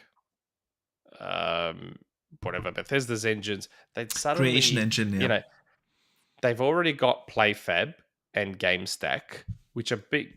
Yeah. PlayFab's being used by Capcom. Yeah. So they already have, back when they bought, who was it? I can't remember who it was. There was someone they bought. And I was like, I think Microsoft's trying to become the backbone of game development. Like that was the physics guys. Yeah, they bought something to add to GameStack, and I'm like, they're trying to, like, Microsoft. I feel like they're trying to become the backbone of game development. So have everyone on Azure, have everyone on PlayFab, have everyone on GameStack, and I'm like, what if they buy Crytek and Epic and own CryEngine and Unreal Engine? Yeah. The only thing they wouldn't own is Unity. Yeah. And that's it. Then I can see the FTC. Like, to me, it would make more sense to be fighting against Microsoft if they tried to buy Epic, because they basically have the monopoly on game development. Game engines. I mean, on the you could still argue like all the Ubisoft engines, like Snowdrop and but if you think about it, Ubisoft's engines aren't used outside of Ubisoft's games. No, of course. So is EA, like with the Frostbite engine? That's their engine. Yeah, exactly. Yeah. Where Unreal is used by just about everyone, and even PlayFab and GameStack are used for third-party games. Yeah. And they're Microsoft's. So Microsoft would become this, they own Havok, the physics engine. They own... That was the one I was looking for earlier. When they bought Havok. The PhysX guys, exactly. Havok. Yeah. They would control so much of the back end of game development. I could then understand why the FTC and all of them would want to fight back. It's like, well, hold on a second. If you're controlling how games are being developed, that's a problem. Because you also have your own hardware platform, and you have your own store, and you have your own this, and you have your own that. Then I can start to see legitimate arguments for blocking a deal like buying Epic. But to this day, the ABK stuff makes no sense. It just I agree. I think a lot of the things from the CMA and the EU. I am not so sure about the FTC, but at least the two European ones, they are scared of big tech giants. It has nothing to do with gaming, Nick. It I is. know. It is simply they are scared of these big, gigantic tech giants from the US, like a Buying stuff. Google, Amazon, Apple, Microsoft. Yeah. So and they buy stuff left and right, and that's where the scrutiny comes from. At least here in Europe, I'm not really sure what's the agenda of the FTC. I don't get that. It's all political. It's all political posturing. They Yeah. want to. The FTC wants to look like they care, and they want to look like they're getting involved, Yeah. even if it means losing court cases. Like the FTC is still not taking it to federal court because deep down they know they're going to lose. Yeah. And Microsoft, by the way, said this week they are ready to take it to federal court. Microsoft said. Well, actually, Microsoft said. Where was it? I saw it. Somewhere. They said that they're going to close the deal regardless. Yes, if CM. We don't care. And I didn't understand it in the beginning, so I had to watch one of Hoke's older videos again. But the way I understand it is in the US, and that's contrary to the EU. In the EU has to actually approve the deal. In the FTC US doesn't approve or block anything. Exactly. They can simply fight it in court afterwards. And that's what Microsoft said. If the CMA and the EU approve, we're going to go through with it. And if the FTC wants to take it to court, so be it. So Microsoft's like, no, we're going ahead with this deal regardless of whether you guys want to sue us or not. We're just going to go ahead and do it. Yeah. And now there's the CMA. We touched on that earlier a little bit. The CMA's final report will be published late April instead of early March. So the question is when do you think we will finally settle it? Because I think we all become a little tired of this entire thing. Oh my god, I'm over it. Yeah. I don't know. Nick, what do you guess? I don't even want to predict because I was originally predicting that it was going to be done by September or October last year. Yeah. Because and the only reason I thought that was because it was a little bit longer than what Bethesda took. And because I just didn't see any genuine reason to block it, I'm like, well, this is just going to go through, they'll put up a little bit of but what about, kind of like Brazil. I just thought they'd all just be like Brazil, go through their arguments, realize there's really no reason to block, and it would just go ahead. Yeah. I did not expect to see regulators protecting a market leader. That's just something I never thought I'd see. Yeah. Because it literally goes against what the idea is. Yeah. Like, it literally goes against what the CMA, FTC, and EU have been doing, literally goes against their mandate. And the problem is, it's a perspective issue. So these people are supposed to promote competition and protect consumers. Yeah. Yeah? Absolutely. They all say it on their websites. They all say this is our mandate. We need to protect competition or encourage competition, whatever, protect consumers. So then why haven't you approved this deal yet? Yeah. Because Microsoft's not the market leader. So you're strengthening a competitor by allowing them to purchase ABK. You're strengthening a competitor to challenge Sony's market dominance. Yeah. And I don't know if any of you follow Lulu Cheng on Twitter. She's the Activision head CCO. of legal. Yeah. she's quite cheeky. Yeah. She put out a tweet and with a couple of pictures.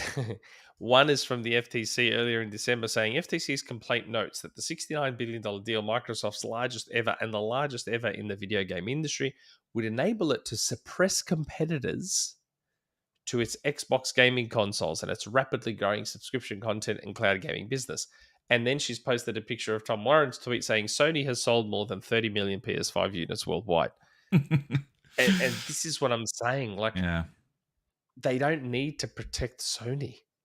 I don't get it. Like, having Microsoft, let's just say in a world where Microsoft buys ABK, they lock COD down to Xbox. Mm-hmm. They make Call of Duty exclusive. And then all of a sudden that causes a shift where Microsoft becomes the new market leader. So Microsoft just they becomes still the wouldn't market be a leader. monopoly. It would still be No, a shared that's right. market. You have still There'll big be- players with Sony, with Tencent, with all the others. You still have the big So players.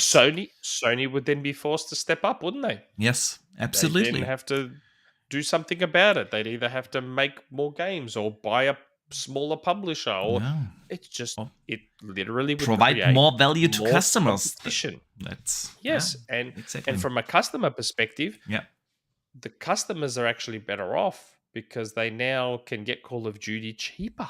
They can get it via Game Pass. They don't have to pay their $70 US anymore for Call of Duty. They can actually get it cheaper now. Yeah. They don't even need to buy an Xbox to get Call of Duty. Hey, and Their Nintendo existing gamers can Samsung finally TV. play it.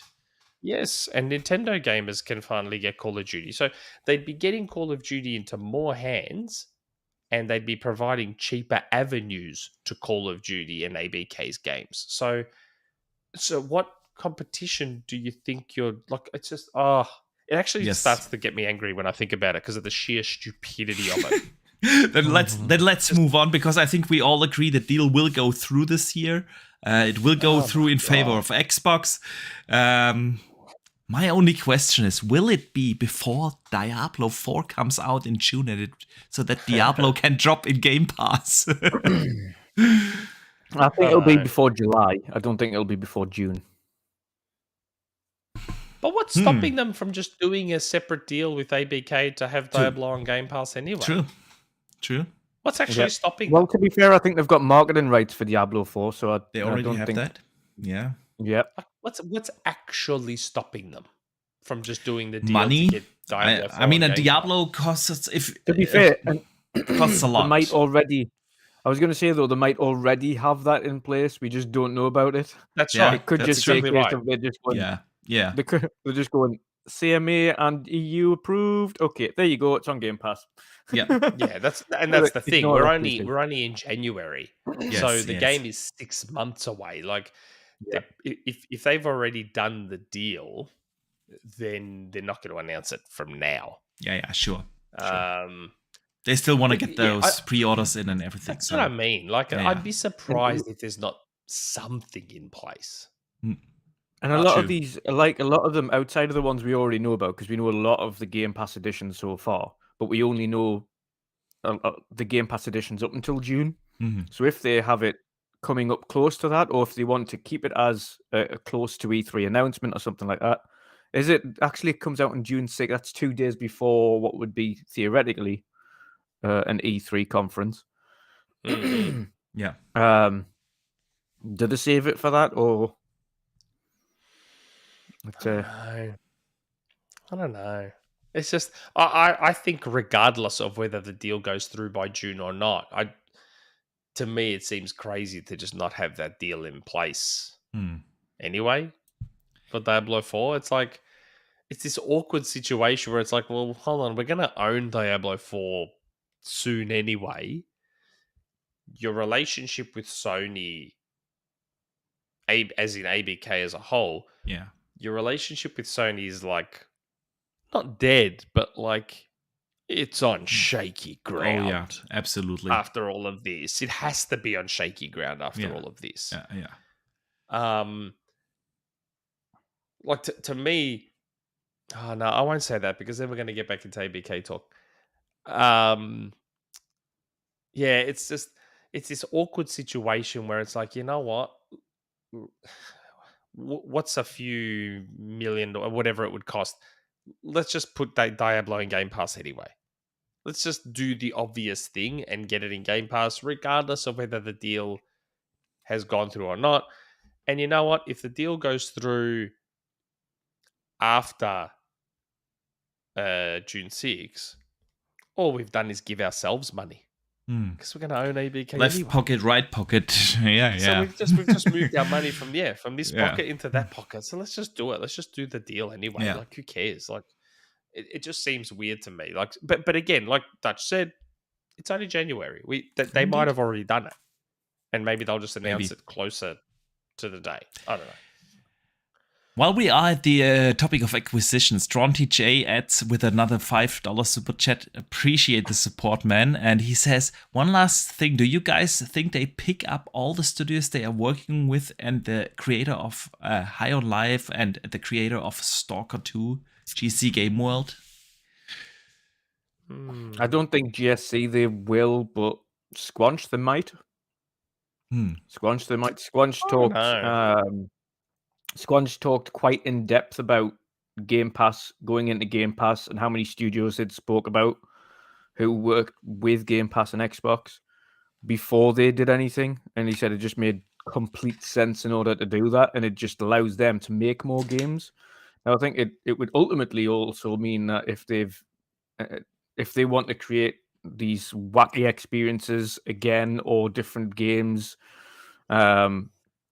and it's also the most successful third-party game that's ever been in Game Pass. It is the quickest kind of and most successful game in 2022 in Game Pass, which is nuts. So to them, it's an absolute no-brainer. And I think being part of Xbox as an indie studio, which wouldn't cost much to get them on board, it would cost in Microsoft money, it would be pennies ultimately. Having a little more of an indie studio there, a smaller size studio, and give them more freedom, the same freedom that they've got, and essentially an abundance of eyes on their games. So even without every other platform, they still far exceeded their own expectations in terms of eyes on and people playing the game. Yeah, for them as a indie studio, I think it makes absolute sense, and for Microsoft, it's a win-win situation if they've already got the best game of 2022, the most successful game of 22 in Game Pass, and the most successful third-party game on Game Pass since its inception, which is some doing considering we've had MLB The Show and things like that in there as well. Yeah. It makes sense, I think, on both fronts, and I don't think it would be that expensive. I'm gonna go the contrarian route. I don't think they will pick up Squanch. Yeah, because I mean, look at Neon Giant. Look at the Ascent. After the Ascent came out, everyone was like, "You've got to get Neon Giant. Acquire Neon Giant. You have to look at the Ascent. Get a Neon Giant." And they didn't, and now someone else picked up Neon Giant. And I look at Squanch, and if you look at their past games, they haven't made a lot of games. All their games are, I don't want to say similar, but I don't know if similar is the right word, but they kind of are in that similar vein. They're not, I'm not saying they're first person shooters that swear at you, but like if you go and look at all their other games, they're that weird, quirky Rick and Morty style thing. They're a bit of a, they're kind of on this one track with their games. So I don't know if Microsoft would be overly interested in having them on board as a developer. Like, to me, if this is just me, if I'm Microsoft, I'm looking at Asobo because absolutely. Asobo's worked with them for such a long time. Asobo has demonstrated that they can do anything. Yeah. Oh, you need flight sim, we'll make it. Oh, you need a racing game, we'll make it. Oh, you need a third person over the shoulder narrative driven game, we'll make it. Yeah. Oh, you need a kids action platformer. Would you then, Nick, if that's the case, then you would theoretically have to, I would say, and it's not a requirement, but theoretically you would have to pick up Focus Home Interactive at the same time as Asobo. Well, Focus Home is an entire publisher. Yes, Focus, but they're a small publisher.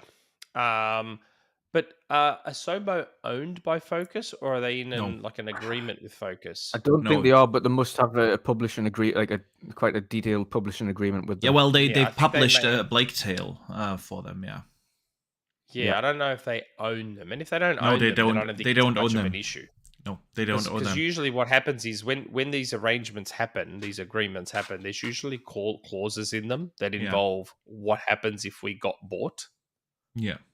So I don't think that would be much of an issue. Tencent owns part of Asobo, like 20% or something. Yeah. Yeah, that sounds about right. But if I'm Microsoft, I'm looking more at studios like that. Yeah. That have that range, they have that history, they have Squanch. Like I went on their website the other day, and High on Life is, for all intents and purposes, their first traditional console game. Yeah. And it's become a smash hit, don't get me wrong.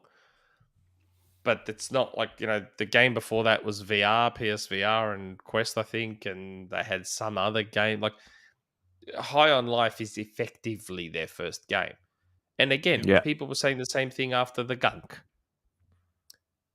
Acquire this developer. I can't remember who developed the Gunk. I know Thunderful published it, but the developer Gunk was the same developer from SteamWorld Dig. And everyone was saying the same thing. Acquire them. Imagine and form. Image and form. Yeah. Yeah. I feel like there's this. I don't know what it is. Like, and again, it's something that's. Although I find PlayStation fans are starting to do it too, but it's more prevalent in Xbox fans. As soon as there's this cool, semi-successful third-party game, people are like, acquire them. So the Gunk came out and everyone was like, acquire them. Then the Ascent came out and everyone was like, acquire them. And now they're all doing the same with Squanch. And PlayStation fans do the same thing. Kenna Bridge of Spirits came out. Oh, they should acquire the developer of Kenna Bridge of Spirits. Oh, they should. Like, I feel like they just... I don't think these companies, Microsoft and Sony, work that way. If you look at the developers that Sony have bought, Insomniac, Housemarque, Valkyrie, there's a pattern. Yeah. And that pattern is a long history of working with Sony. Don't get me wrong, there's exceptions like Haven, how they bought Jade Raymond's studio, Haven, but that's an exception. That's not the rule. That's an exception. Microsoft's probably more likely to be in a similar boat. Obsidian, long history. Bethesda, long history. Double Fine, long history. Yeah. The only two I think they should ever truly consider is Crytek and Asobo. Yep, I've said Crytek. Yep, I'm with you on Crytek. I've said Crytek for years. Because then you get another major engine to add to GameStack, and then you not just get the IP. IPs. Yeah. Crytek, Asobo. I think who's the other one that I wanted? I mean, CD Projekt Red comes up lately a lot because CD Projekt puts themselves kind of out for sale. They just publish a big, very well structured chart on how they grew, what's their business potential, and all the numbers and stuff. It feels like they are putting themselves out for an acquisition. I feel Sony would go harder for them because Microsoft now, through all the developers they own, Microsoft now has Western RPGs so locked down to the point. It's like we'll have a think about it. Microsoft has first-person shooters locked down. Yeah. So what did Sony buy? They bought Bungie. Bungie. Microsoft now has Western RPGs locked down. That's true. Who's left? CD Projekt Red. Again, that's just my hunch. That's just my inkling. I have no idea. I just... but it makes sense what you're saying. Tronty J says in the chat, with a $5 super chat, the creator of High on Life can make a new Conquer and get certain infinity. Yeah. Oh, yeah. Certain infinity. Affinity is... long history, to me, like you said. Yeah, certain affinity to me is a matter of when, not if. But then I said the same thing about Crystal, and look what happened there. Oh yeah, true. I thought Crystal Dynamics was just a matter of when, and then look what happened. Now I blame ABK for them not getting Crystal. By the way, I still strangely, and maybe it's more just my hope because I wanted them to acquire Crystal so much. Maybe it's just foolish hope. I still have this weird, crazy hope that they could still get Crystal, even if it's off Embracer. We've heard that theory. Talking about Embracer, Embracer's weird. Like, what's Embracer's end goal? I don't know. What's their end goal here? Like, it can't be making money. Hey, It we can't have be, an because- employee here right on the panel. Do we? Yes, we do. Technically. Technically. One of the companies I'm affiliated with is owned by Embracer. Really? Yeah. I did not know that. I keep wondering what their end goal is, because in a traditional sense, their end goal can't be making money, because Yeah. See, think about how many studios they own, and it's not like their games that they're pumping out are these wildly successful, Yes. massive money making games. So their end goal isn't making money. It is so They're weird. not going to do a subscription. Recently, when they partnered with Amazon to publish the next Tomb Raider, it was like I was saying to Dutch, listen, You're a publisher. they Why are a you publisher. Why? publishing Tomb Raider? Exactly. But they don't want to throw the hundreds of millions of dollars towards a Tomb Raider that it simply costs. It costs hundreds of millions of dollars to make a Tomb Raider, to advertise and market a Tomb Raider game, and they don't want to throw that money at a game like this. So that's why they went to Amazon. I don't think the theory that they're okay. I'll throw something crazy at you. Anyone who has dealt with or knows about property knows what flipping is. Yeah, you buy a house cheap. Yeah. Make some renovations, hold on to it for a little bit, boop, And then, flip it, and make some money. Why is that a thing that can't happen with video game developers? Buy them while they're cheap in a seller's market. Buy them while they're cheap, knowing that the big fish are swimming around. Hey, Microsoft, still want Crystal and Eidos? Here you go. They paid $344 million for both of them. Yeah. Maybe they turn around now and sell them off to Microsoft for $1 billion. For $1 billion. Yeah. Agree. That's a way to make money. Absolutely. Because I don't think their games are making them all that much money. I agree. So, hey, they've bought Gearbox. Hey, Amazon, you want your own little mini publisher? Gearbox?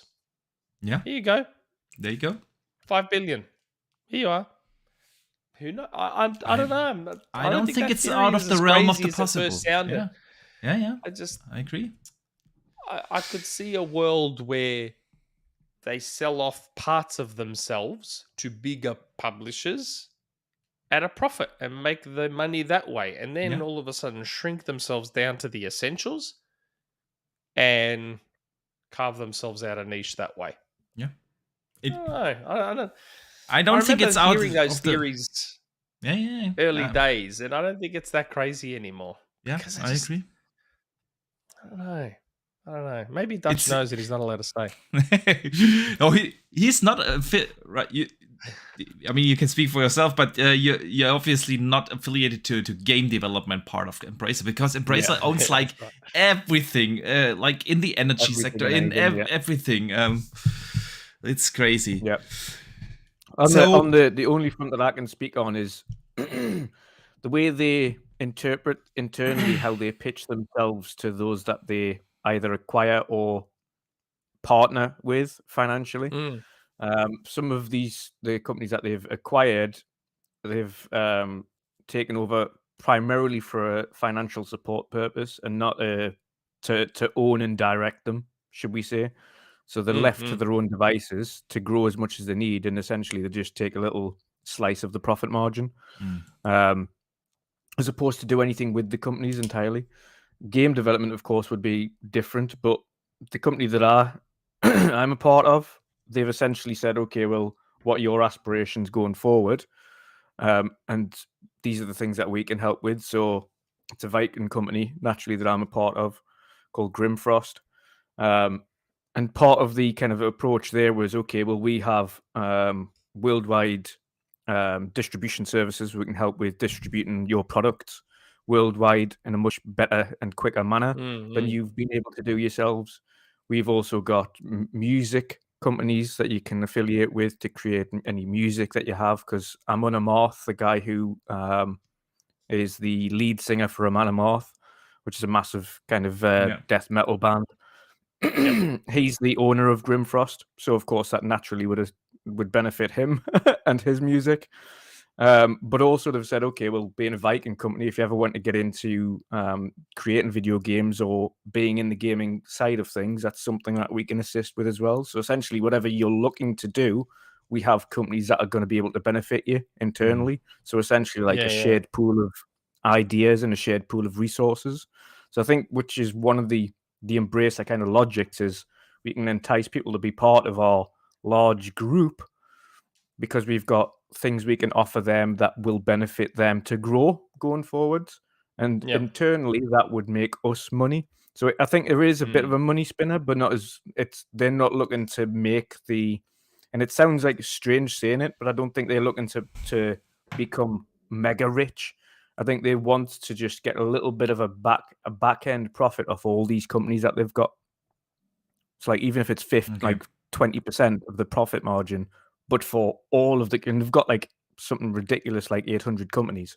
So so even if they've got like 20% of all of those companies at profit margins, it's a significant amount of growth that they've got. So they don't have to worry too much about a lot. But if they're getting a little from a lot of people, they're going to make money quick. So I think you could be right though. It could be right with a quick flip, and it makes sense to a point, because one of the things that they did do, and I think it wasn't, was it Eidos? It might have been Eidos's mobile studio. They closed down entirely and then just fed them into the main. Yeah. They said, "Yep, scrap that. Like that's not doing anything. So let's just feed you back into the main studio." Yeah. The flips make absolute sense. The flip makes sense on that front, because if you're neatening up that studio and you're going, that is definitely not profitable. Let's get these guys working on something substantial. That looks a lot better. It's worth more now. It does not sound too crazy. But gentlemen, let's bring it over to the games. Actually, we wanted to talk about Xbox games in 23. We're almost 2 hours into the show and we haven't even touched the surface. So, Dutch, I'm gonna hand this one to you. Redfall. I've said for so many months that I feel that Redfall is gonna be the first one to release, because whenever we've seen the game, it kind of looked really good, very polished already, and everything. So I was of the firm belief that Redfall's gonna be the first one. But now we hear a lot of things. What's going on with Redfall, man? Redfall. Yeah, I don't think. To be fair, I don't think there's anything wrong with Redfall. I think Redfall is, for all intents and purposes, I think it is going to come out in May. I think that was the most out of all of them, out of Forza, Starfield, and Redfall. I think Redfall was the one that would or could have released last year, and I don't think it was far off. I think it is much like unlike Starfield, which I think internally Microsoft just said, we know you're used to your bugs and things like that, but on this occasion, we really want you to squash a lot of them bugs, and you need to sort that out before it releases. So what Bethesda would say was essentially a good thing to do, and okay, it's in a good state to release. Microsoft looked at Starfield and went, "No, it's not. No, that's not ready." Like, hold your horses. And I think at that point, when you've only out of the three, when you know Forza needs a little bit more time to polish up, and Starfield definitely needs to debug a little bit. Because The internal testing only Motorsport's the just one finished where they said spring. Yeah. Yes. Oh yeah. That's what I meant from last year, because originally it was touted to come out at some point last year. Yeah. And then obviously we know it's coming out in spring. In spring, still runs to June. Yeah. So if we know that, or supposedly know, that Redfall is May, you don't think they're getting Motorsport out before May? Yeah. I think March, April. For Motorsport. What do you think? But I'm talking about tail end of last year. So all these three games that were meant to come out last year, Redfall was the one that was most definitely the one that was probably closest to coming out last year. Yeah. The one that was probably the neatest one. And when You'd they'd think already so. knew that Motorsport and Starfield wasn't coming, I think setting back Redfall to the early part of 2023 was a much easier decision for them to make. And they just said, we've already, this year's been a write-off. Like, we've got a few third-party games that are going to cover out the winter period. We'll just have 2023, the first 6 months, we'll go out there and we'll plan things properly. So I think Redfall, I think May makes absolute sense. I think what they'll probably try and arch to do, they've got Age releasing the end of this month on consoles. They've got in a January. number of third and second party games coming out February, March, and then you've got possibly Forza March, April. Then you've got May for Redfall, and then Starfield, the ultimate June release. I wonder if Motorsport, how cool would it be? I wonder if Motorsport gets like a shadow drop, like it's whatever this Q1, this Q1 show is. Because remember, Q1 is June. It's January to March. Yeah. And if they're going to get Motorsport out potentially by about March or April, imagine if they have that show in March and then they're like, Motorsport out by the end of March or out in April or out now or what.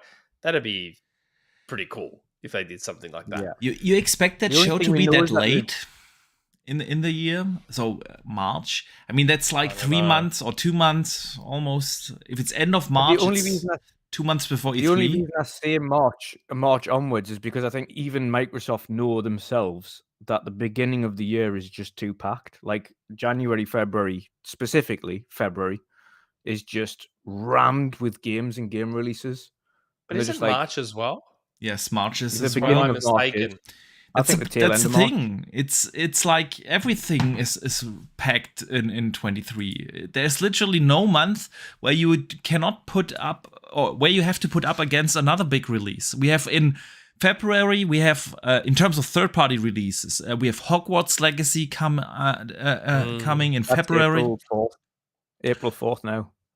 No, just the Xbox One and PS4 version. The current gen versions are still gonna come out on February 10th. We have Wild Hearts, Atomic Heart, Deliver Us Mars, all in February. And then we have in March Wolong, Fallen Dynasty, Skull and Bones, Jedi Survivor, and Resident Evil 4 Remake. Then I think it would probably fit in March. I still think March is fine. There is no racing game there. There's no racing game. April is probably the most empty month in terms of third-party releases, with Dead Island 2 being the only bigger one that has been announced. But then in May, you have Zelda, Tears of Kingdom coming, and Suicide Squad, Kill the Justice League also comes in May. And then June is packed with... Oh god, so Redfall's going to come same month as Zelda. Yes. Same, and Suicide Squad. The upper hand in terms of sales, it's not. I mean, it is, but I would say in terms of the upper hand that Xbox has over what happened to PlayStation when the last Zelda dropped with Horizon. With the upper hand that Xbox have is Game Pass. I know, but the problem is that I understand. I'm sure Redfall will be fine thanks to Game Pass. I doubt there's much overlap between those that want to play Redfall on Game Pass and people that are going to play the Legend of they're not Zelda. like open world action RPGs. But it's more. It's not so much like Horizon Zero Dawn did perfectly okay. Forbidden West, I'm sure, despite going up against Elden Ring, I'm sure Forbidden West has done okay. It's not so much about sales. I doubt Microsoft or Arcane are worried about sales releasing the same month as Zelda. You mean the conversation? But what happens? Yes, but what happens is Redfall gets completely buried. Yes. So part of why High on Life did what it did was because what else really released in December? Yeah. And December has traditionally been a nothing. Yes. Yeah, December has traditionally been a nothing month. So High on Life got all this attention. And I think stuff like TikTok and all that helped. But in May, if you've got Tears of the Kingdom releasing, no one's going to hear about any other game. Yes. Yeah, absolutely. At all. That's the only thing I worry about. And you know, Arcane has already had so many of their releases over the years Deathloop kind of got its time to shine, almost to a fault, like to the point where people were like, "Oh my god, Deathloop is one of their weakest games." I thought Sorry? Deathloop was one of their weakest games. Personally, I thought Deathloop I'm wasn't not as good quite. as Prey or Dishonored. I'm not quite jiving with Deathloop either. To be honest, I actually like Death of the Outsider better. I just feel like Redfall looked like it was going to be their time when a game of theirs was finally going to get that attention that their games need and probably deserve. And now they're going to release it in the same month as Zelda.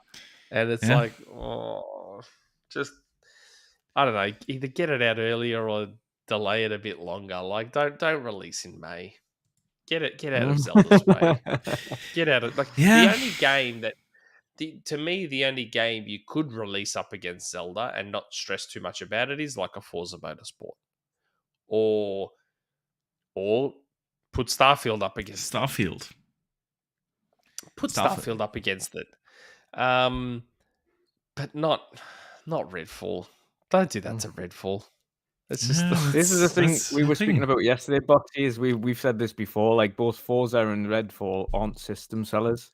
Yes, and that's the one thing. Like they are big studios with big releases, and they're ultimately going to do well from a critical standpoint.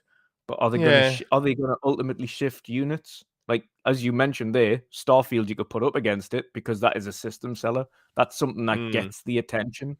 That's something that people look at and they go, "Oh, it's the makers of Skyrim, it's the makers of Fallout, it's the makers of The Redfall, as Boxy mentioned on our show yesterday, the makers of Prey and Dishonored, and to the casuals, they're just like, "What's Prey and Dishonored?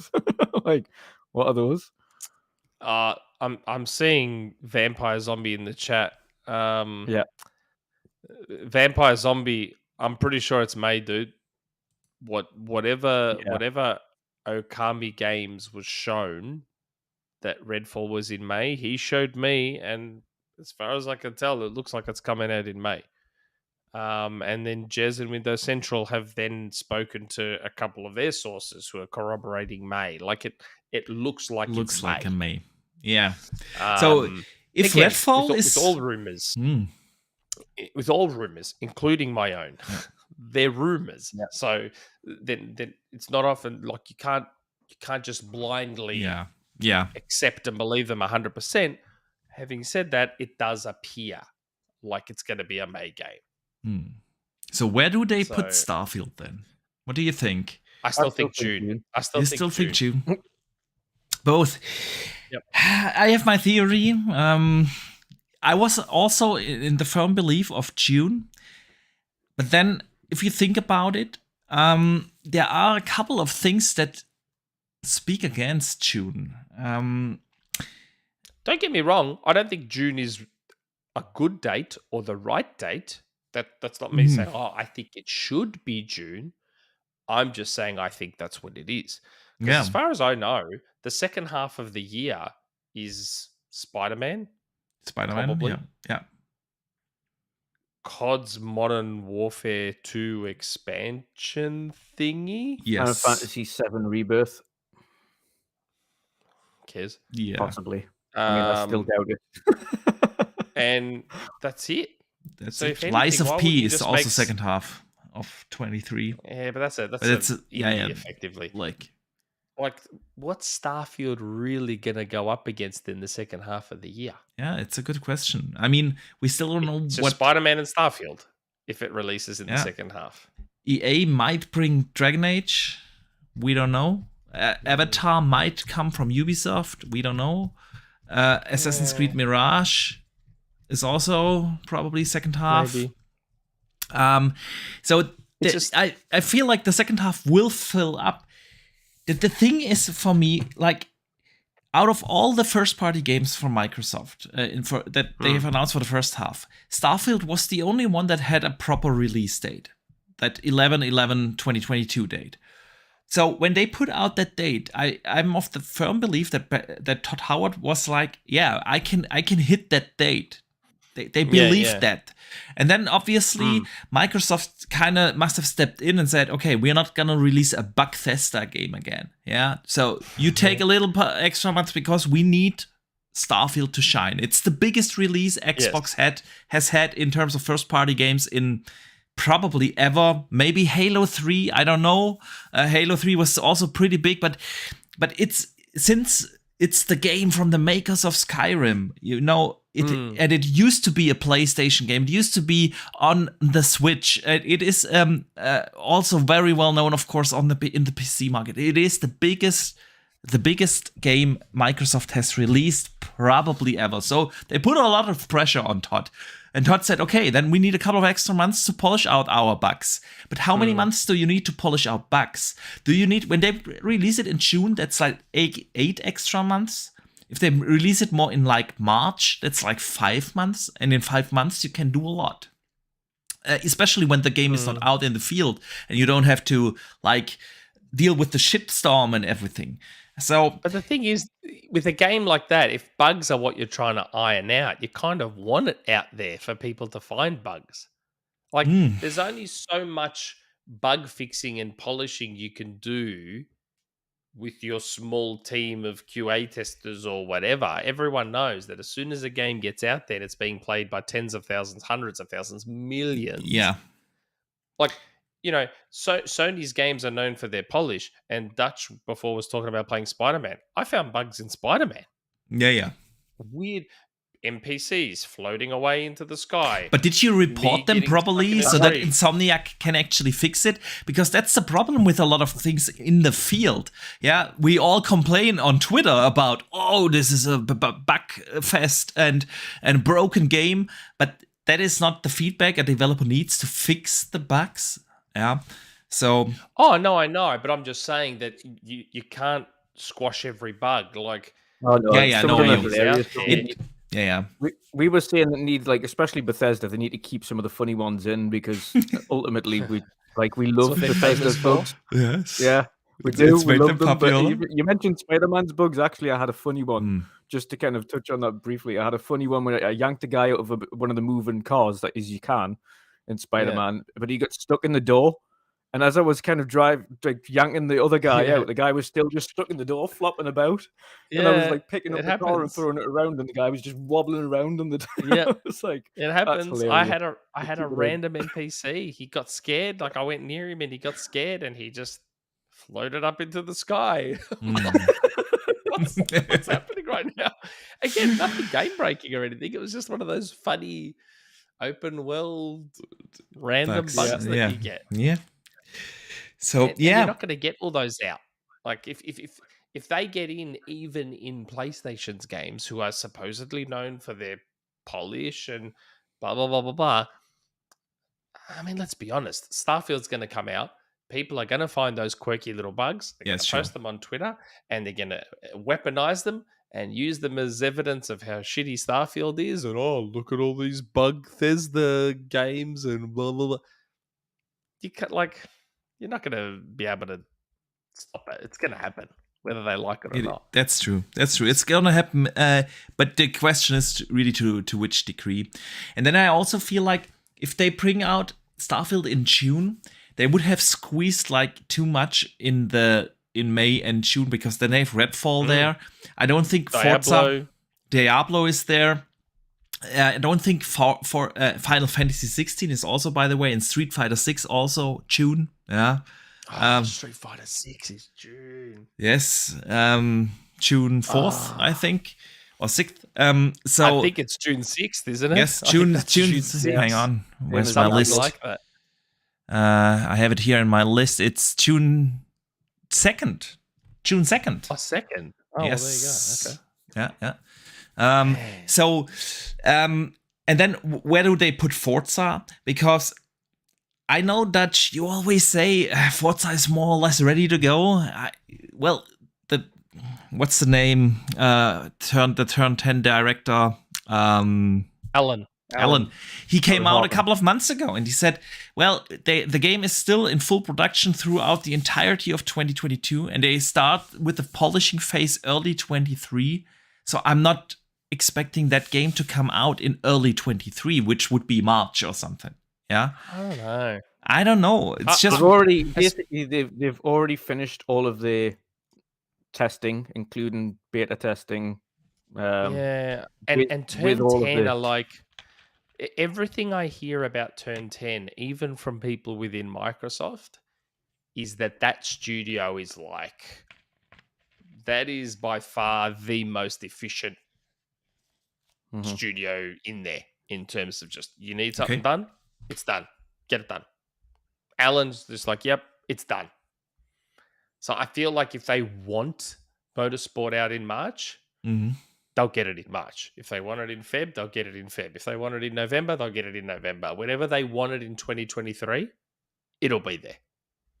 Yeah. That's all of the it, sense I get with all of the testing is done now. So all of the testing, all the track testing, all the community testing and the feedback and all that stuff done, up 100% finished. Like they even made an Xbox One version and tested that. Yeah. Like this studio is unbelievable. Like I have no doubt they can't do. Like again, say what you want about the quality of the game, say what you want about whatever. But in terms of, you know, if Rod Ferguson was apparently known as the closer, you know, they get him in to get a game done. Turn 10 is like the studio equivalent of that. Like they just get it done. Yeah. And the fact that they could even make and test an Xbox One version, which I know that's not, don't get me wrong, I understand an Xbox One version with how the Xbox software development kit works. It's not, you know, you're not creating an entire separate version from scratch. But that's still kind of a separate version. And yet they got that out there, tested it, and yet they're also doing the next, like, I don't know, I feel like whenever Forza Motorsport is coming, that's definitely no internal delays, no issues, that's when it was meant to hit, and it'll hit it. With, you know, now from the the people that were directing the testing, they were saying spring. Yeah. So we shall see. And I doubt it'll be June. It'll be June. Yeah. So I was at a point. I doubt it'll be May. It might be the one that they moved towards in the second half. Honestly, the way how Alan made it sound, where they are in the development process, it didn't sound to me that it is going to come out spring, or even honestly first half. And that also would make sense then to put out Starfield, because you cannot deal if they move Starfield in the second half, because a lot of people say that as well. But did they give an updated date on Starfield though? No, they just gave the updated release window, which is first half of 23. Yes, because the support page just got updated, didn't it? With first half. So if they makes me think June. If they move it into the second half, the E3 narrative of these are the games for the next 12 months is dead. If they bring out Starfield in, let's say, March or something, and then they delay a Forza into the second half, no one will care in terms of that 12 months narrative. You know? So but they don't have to stick to the 12-month narrative. There's no rule or mandate that says they have to stick to that. But it would absolutely make no sense for them to not stick to the 12-month thing. Do you think? I think they were sticking to the 12-month thing because of everything that was going on with internal delays and all that sort of stuff. Like 2023 is supposed to be the year where they finally start to get all their ducks in a row with this stuff. So you'd think that they probably shouldn't have to stick to the 12-month mandate anymore, because now they know, now that we're slowly kind of coming out of COVID, now that we're starting to hit that point where, you know, where is Hellblade? Where is Avowed? Where is Everwild? Where is now that we're starting to get to that point, maybe they don't need to worry only about the next 12 months. I don't know. I just I was always imagine, of the again, firm belief that they did the 12-month thing because they knew if they do it this year in 23 and show basically the second half of 23 and the first half of 24, it would be a significantly better success than it was last year, because then they have actually games coming sooner where people are excited for. But because the 12-month thing last year was, the problem is that all the exciting stuff is now squeezed into the last 2 months of the 12 months they have shown. So if they bring it out, if they Redfall May and June Starfield and the games that people were looking forward to are in the last 2 months of the 12-month window, you know. Yeah, but then it feels like Microsoft can't win, because then you have people always complaining that Microsoft puts all their releases in the second half of the year. True that. So now it finally looks like they're going to get them in the first half of the year. And already people are like, oh, but what about what's going to be in the second half? It's like, yeah, but then you complain that we always put everything in the second half. And even as someone who has no interest in Starfield, even I can acknowledge that. Imagine how huge it would be if Starfield got dropped during E3. Imagine, like, even I can acknowledge that would be huge, even as someone who has no interest whatsoever in Starfield. Not even going to download it and check it out. No interest whatsoever. Really? None. I don't think you could pay me to play it. Like, really? I have no interest. Why is that? Why is that? You're not interested in RPGs from Bethesda? No, didn't play Fallout. Didn't play any of that. I just have no interest in. You just wants GoldenEye. All he wants. Yeah, I just want GoldenEye. Speaking of, I have. Yeah. I just have no interest in hundreds of hours fly from planet to planet space RPG. It's just not my thing. Okay. At all. I mean, that's fine. Not every game is for every gamer. I always say that. It's just not at all. Not at all. So, all right, we talked about Starfield. We talked about Redfall and Forza. Real quick, Minecraft Legends is also going to come out. I feel like that's the one where at least our core gaming community has the least interest in. Safe to say. Yeah. Although it does look interesting. We have a lot of interesting second-party stuff that is going to come in the first half. Some bigger ones, some smaller ones. They're going to be exclusive to the Xbox ecosystem, like the last case of Benedict Fox. I know that you're super excited for this one. God, now that is my thing. Benedict Fox is my thing. Yeah, we had Bartek from Plot Twist Games on our show about a month or so ago. He's really cool. The game looks great. I don't know how much more there is to say. I told him we want to get him on again before the game comes out.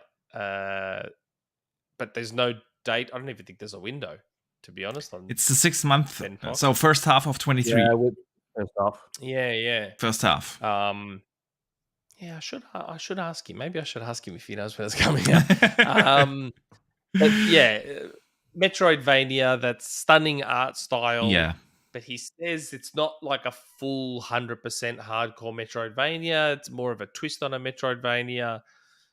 But I like the idea that it sounds like you're going to be going around trying to solve this mystery of, I think, his father's death, looking at clues and stuff, or his own death. I can't remember. I'd have to look into it again. But it just, it reminded me a lot of Ori visually. Yes. But darker. I got a mixture in between of like Inside and Limbo and the Ori games, kind of something in between that. But just a bit more gothic and a bit darker. Yeah. It looks great. It does. That's probably one of my most anticipated for the year. The other one that looks surprisingly fun and I wonder if it could become Microsoft's Fall Guys. So, you know, Fall Guys. I'm really sorry I'm going to cause this tangent now, but isn't it funny that Sony are resisting day one PlayStation Plus launches when two of the most successful game as a service games out there, two of the most successful games as a service games are as successful as they are because they launched on PlayStation Plus. Yeah. Fall Guys and Rocket League. Yeah. And yet it's Sony that's so resistant to PlayStation Plus launches, despite the fact that they themselves launched two hugely successful games as a service games on PlayStation Plus. What? But anyway, Party Animals. Oh, yeah. Looks fun as, like, I wonder if that could be Microsoft's Fall Guys, because that's what it looks like. When you look at the game, it looks similar. It's like part Fall Guys, part Smash Brothers, part it's got that Fall Flat. It's got that look, is family friendly, everyone can play it. Yeah. Looks great. Looks really, really good. And that's supposed to be early 2023. Yes. So that feels like a shadow drop at the Xbox show type thing to me. Trying to think what else. What else is there? Arc 2. I have the entire list here. Arc 2. Arc 2. We will go through the list. Don't worry. Yes. Arc 2. Also scheduled for the first half of 23. Starring Vin Diesel. Riding a T-Rex. It's gonna have a full single-player campaign for the first time. Yes. I mean, did you play the first one? I played it like really quickly at the start for a little bit, and it's not my thing. It is the most weird game I have ever played. Like, I tried to get, because I have so many buddies of mine that were so deep into Ark, and they were all like, it's one of the best games ever made, and I was like, I didn't even understand what I'm supposed to do. It was like, maybe it was because I played it first in early access. There was still like this lock window, always full centers in the screen. I gave it a bit another chance, like a year after it finally released, and it was still the same weird experience, but it was a massive success. And now it's got a full single player campaign. Yep. From what I'm hearing, it's supposed to be pretty good. Yeah. From what I'm hearing, and again, the campaign or the first one? Yeah, the campaign. Yeah, I am hearing that campaign is supposed to be quite good. Oh, so then why haven't we seen it? I don't know.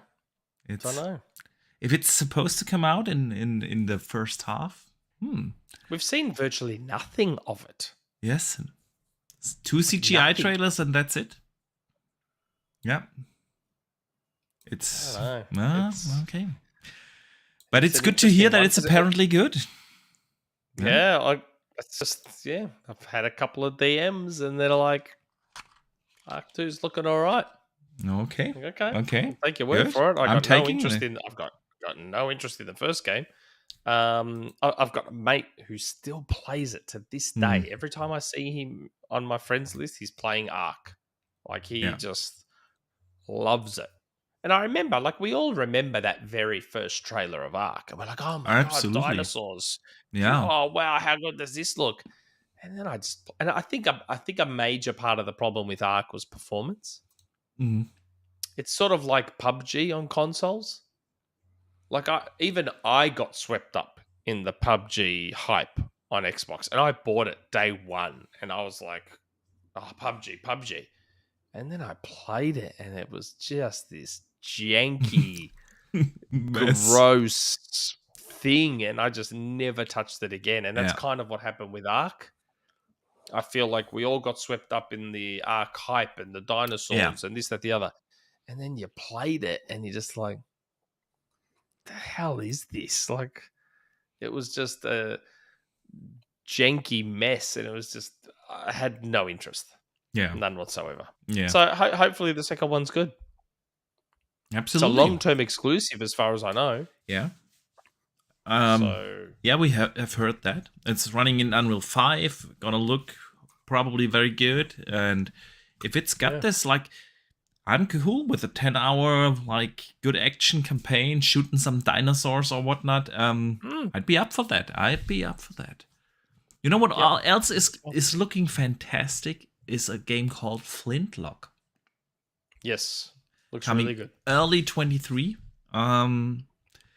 So it's the it's the new early too. Early 23.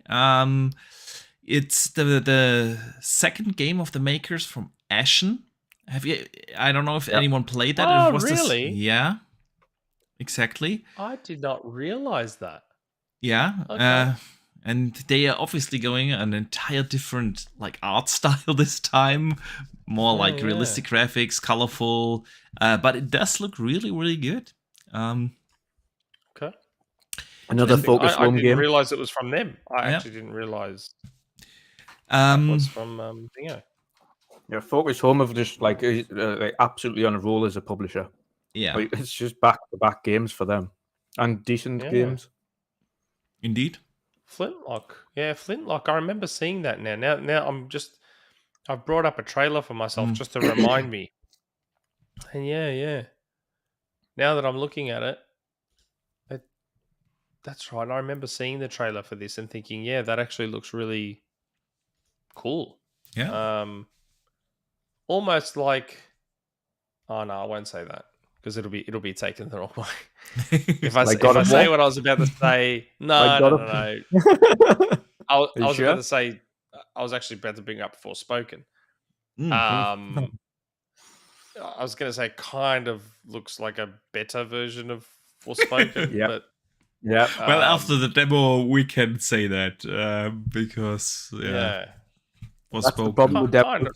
The problem with demos, I think, is especially when they're unoptimized and they don't run well.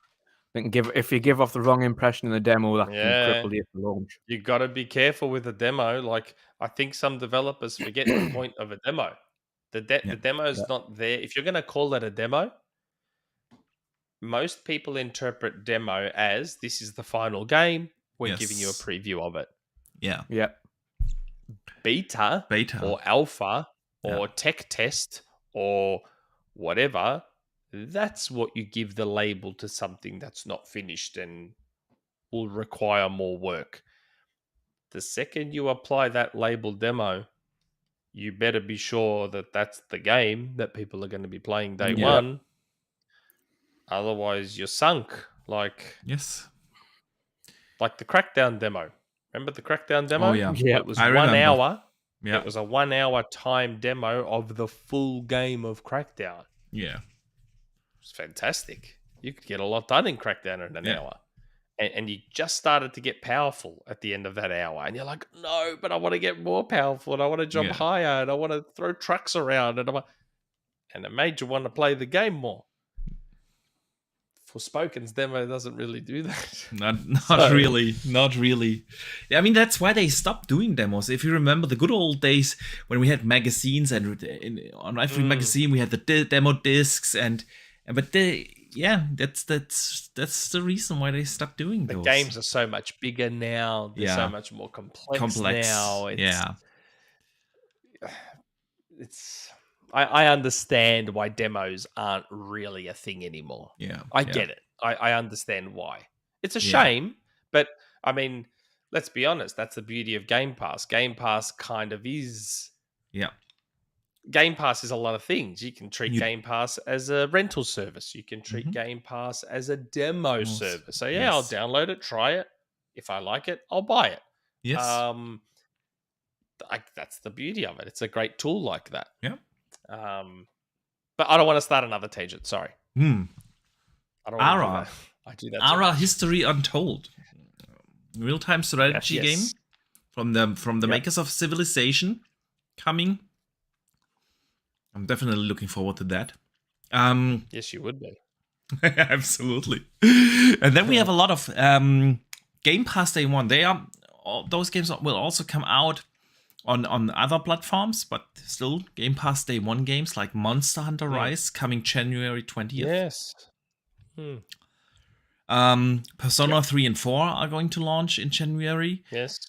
Hollow Knight Silksong. I'm super excited for that one.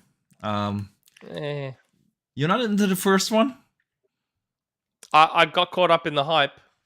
Like everyone was going on about Hollow Knight, and I love Metroidvania, so I'm like, okay, well, if everyone's going on about Hollow Knight, I better play Hollow Knight. So I bought it on Switch, and I played it, and I was like, uh-oh, they bamboozled me. I got bamboozled by the hype. This actually isn't really that good of a game. Oh, really? I loved it. I also bought it on the Switch and played it there. And I absolutely loved it. So I'm really looking forward to that. Everyone is. Trust me, I know how much everyone's looking forward to it. I don't know. Unless they've changed a lot from the first game, I just think it fights against too many Metroidvania staples in the wrong way. Okay. Like just having no map at all for such a long part of the start of the game is a big mistake. It's a big, big, big mistake to me. Like it depends was one on of the how major quick you reasons I find just couldn't get into the it. map draw guy. So That's right, but you're just wandering around because so much of the environment looks exactly the same, which is another problem with Hollow Knight. So much like in Ori, you could get away with having no map in Ori because all the worlds are so recognizable and so unique from each other that you could find your way around without a map. In Hollow Knight, it all just looks the same. Exactly the same. So I don't know. I just kept going back and forward, not really knowing where I was or where I was going because everything, like, it's not like I could point to a certain environment and go, oh, yeah, I'm back here again. It was all exactly the same. So you've got the combination of environments with no variety and no map, and you're just like, what the hell kind of Metroidvania is this? And then on top of it, you had the really difficult combat. Yeah. So these enemies kept getting in your way to stop you from wanting to explore some more. It was just like, I don't know. To me, it just felt like the game was fighting you every inch of the way, which isn't what a Metroidvania is supposed to do. A Metroidvania is supposed to say, ooh, come explore here. Come explore over here and find all my secrets. Hollow Knight was like, F you, you're not finding jack shit. I got completely different vibes from it. I loved the exploration. I loved that I was left in the dark and I was wandering around a little bit and really had to understand how they created the levels in order to find like the map guy, look for that guy first when you enter new areas and stuff. I loved it. And I loved the combat because it was, like you said, it was very difficult, but it was like, and I've made that comparison to Elden Ring. Like, both are super difficult. But in Hollow Knight, whenever you died, you knew exactly why you died. Because you made a certain mistakes. I did not get that from Elden Ring. And a lot of times in Elden Ring, I just died and I had no idea what did I do wrong. And Hollow Knight did always give you that feeling. So,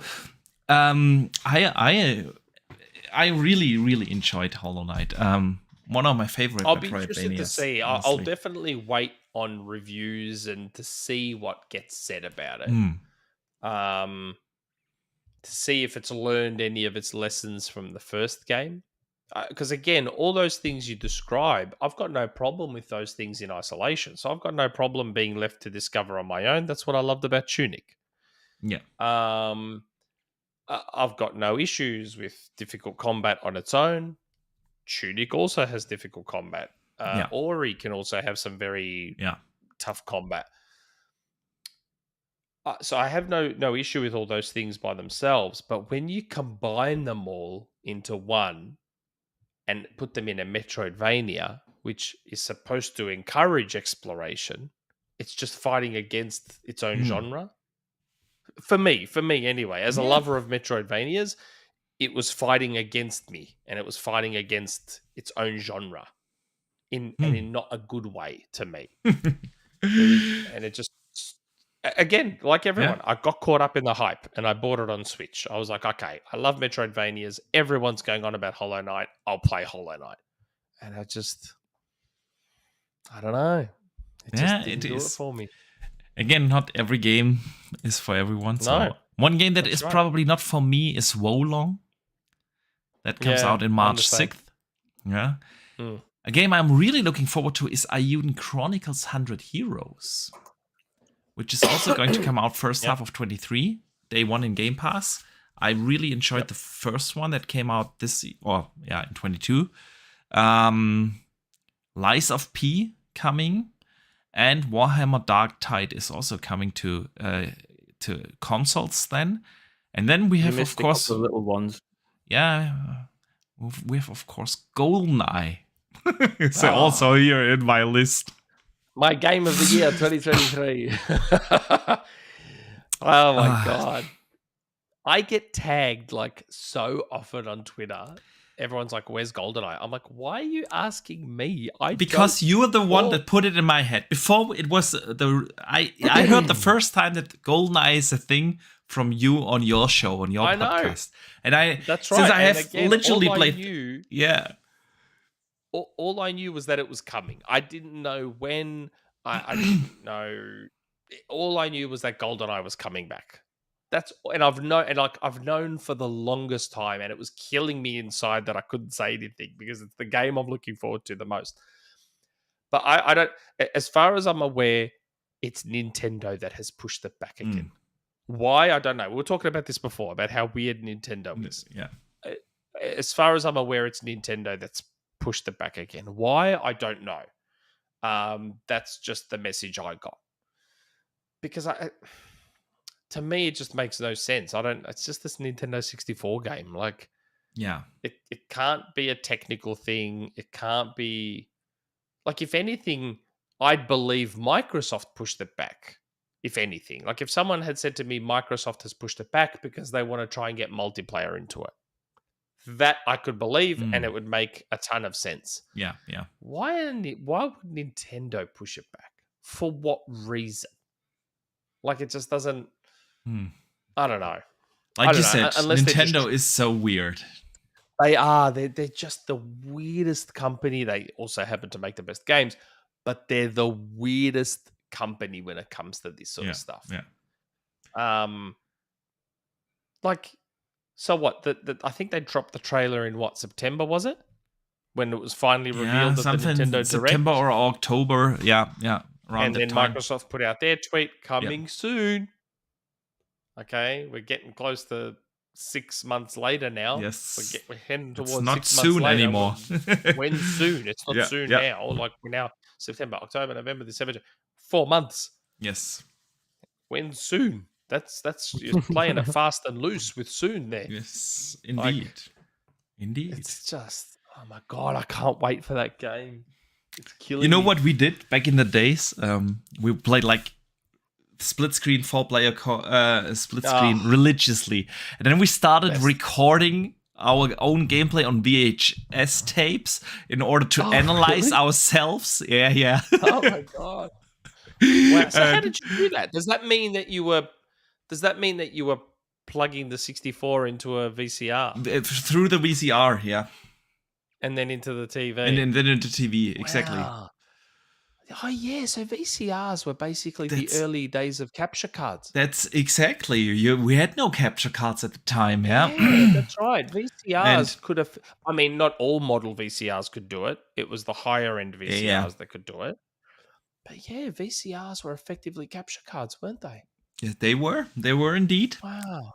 Yeah, and that's how we practiced to become good. That's how much we loved GoldenEye. So I really cannot wait. I can't wait. I'm just more curious as to what is going on with the Xbox Live Arcade remake. Because as far as I'm aware, that's still a thing.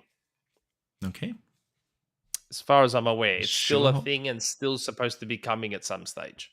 Sure hope so. Sure which is hope that so. like that Perfect Dark one that came. Yeah. Yeah. That's the one that everyone wants deep down. That's the one everyone True. really wants. But when I compare it to Perfect Dark, I played a lot more GoldenEye. So did I. Yeah, so yeah. So did I. I could replay the Dam over and over again for the rest of my life. It was fantastic. Fantastic. It's just and the best multiplayer map is to the state facility. That was probably one of the best first levels of any first-person shooter ever. The Dam. That was so good. Okay. Okay, so we have basically covered, I think, for the most part. The first games that you missed. Actually. Which did I miss? Another couple for Game Pass Day One: Planet of Lana. Yeah. Oh yeah. Oh, Planet of Lana. Right. And replaced. Looks amazing. And replaced. And lastly, Atomic Heart. I know, Box, you didn't want to include that one for obvious reasons, but but Atomic Heart as well. So another 3 there, actually. Hold on, for obvious reasons. Why? What am I missing? I made it a rule to myself that I'm not going to promote studios that are paying taxes in Russia. I was not even aware of that. Yeah. Okay. Fair enough. Yeah. I had no idea. But we know we've had this discussion on this show. Okay. I will drop it. So. I had no idea. Just when Dutch said for obvious reasons, I'm like, hold on. I'm not aware of these obvious reasons. Why? Sure. Sure. It's a massively Russian-esque game, specifically based around that as well. A lot of their stuff, the game in itself is based on Soviet Russia. Yeah. So there's reasons behind it, but a lot of people are still looking out after it, so still looking forward to it. Really hyped game, but Atomic Heart replaced and Planet of Lana, the 3 other last big Game Pass Planet of Lana is one of those games. It's absolutely. That's my thing. I've reached out to the developers about trying to get them on our show. Naturally, they're quite busy. Like I started reaching out to them back in like May, I think, maybe even earlier, and they're like, "Oh, we'll talk a bit later." And then I reach out to them again. Really busy. We'll talk a bit later. At the moment, I'm trying for February. I'd really like to get them on because that game looks stunning. I love those sorts of games though, like Greece. Absolutely. Greece, the one which is these are the kind of games I play through xCloud. So yeah, you could. I'm really looking forward to Replaced because that reminds me of the game that still hasn't came out yet, called The Last Night, which I know is still in development. Still in development. Is it? It was originally It is, yeah. It is still in development. They're still going around. They're still tweaking things, but obviously it was originally meant to come out on Xbox One. How long ago that was? Yeah, but they're still working on it. Yeah. Just goes to show you though that even a game like that seems on the surface simple, look how long it's been. Yeah. Since then Tunic has come out, and Tunic True is in development for like 5 or 6 years. Yeah. So it just goes to show, like you have to wonder then, was The Last Night, was that first trailer, which let's be honest was incredible, was that first trailer like not faked, but like a what do you call it? It was basically just like a pre-done thing, as opposed to it was showing... a test segment of the game. That was a test segment of the game because I've got the alpha footage as well. Yeah. Of the game, so I've got all the alpha gameplay and stuff like that. So I know it was running. But it was very much in its test phase then. But I've also followed, and I have been following the studio head, and they just, what it seems to be is that they keep getting new tools and new things to work on, and they're just constantly wanting to improve and change the thing that they've already. Yeah. So they're never really truly happy with what they're actually making. That's right. So it sounds like they need a Rod Ferguson in there to just be like, let's just get it done. Just that's it. Yeah. Settle and do it. Yeah, and that's one of those balances you got to strike, isn't it? Yep.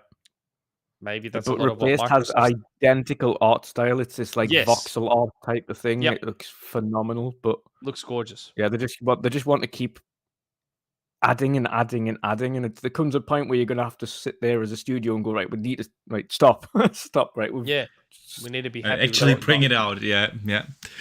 Mm. Roshan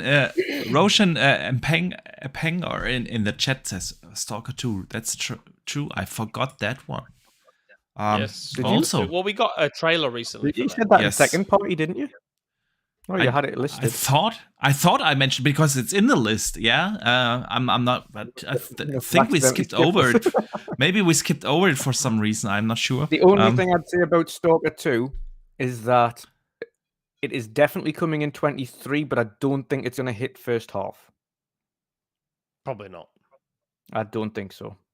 I think as much as those developers would absolutely love to get it out in the first half of 23, I would not blame them if it did not hit in the first half by any stretch. Yeah, they've got a lot going on, and unfortunately, since that, they've lost a couple more guys that were working at the studio. Yeah, it's really sad. It is. It is. Yeah. Insane what got a pass, which, that way. But it is actually it was, I don't know, a couple of weeks ago when everyone was posting like their top 3 most anticipated games, and Stalker 2 is in there. I'm a big fan of the first games. I know back in the days on PC, everyone was like, "Oh, can your PC run Crysis?" We were more like, "Can your PC run Stalker?"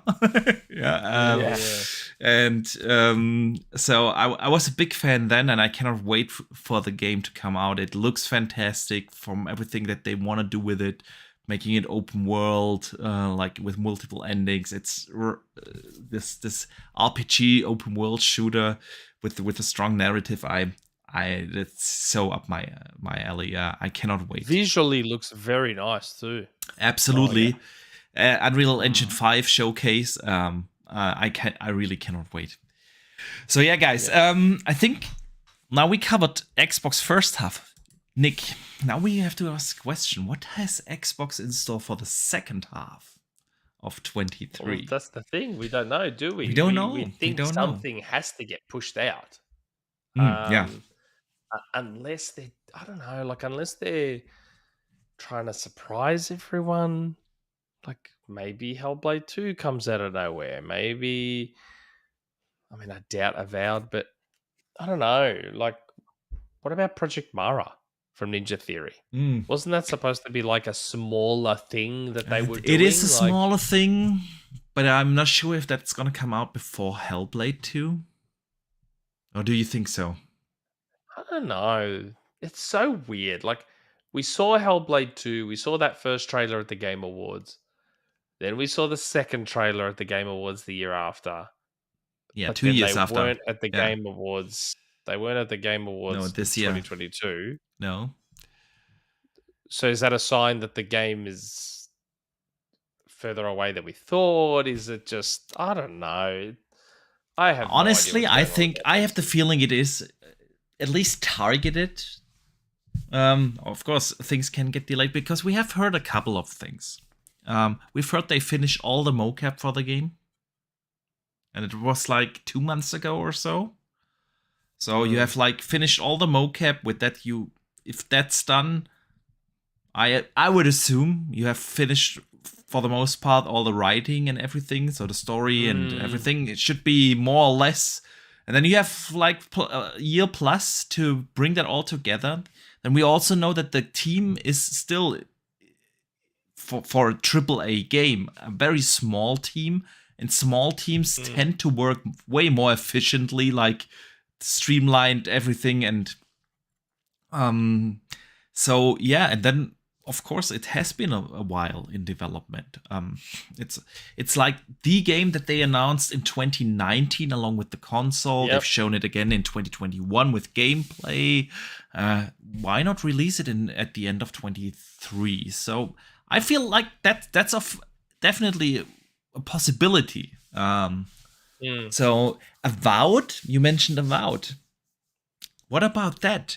I mean, that has also been a long time in development. In 2018, when they acquired Obsidian, we learned that that was the reason why they bought the game. So in 2018, they must have had at least something that they were able to pitch towards Microsoft. So, and Obsidian, at the moment, Obsidian appear to be powerhouse. They are so organized.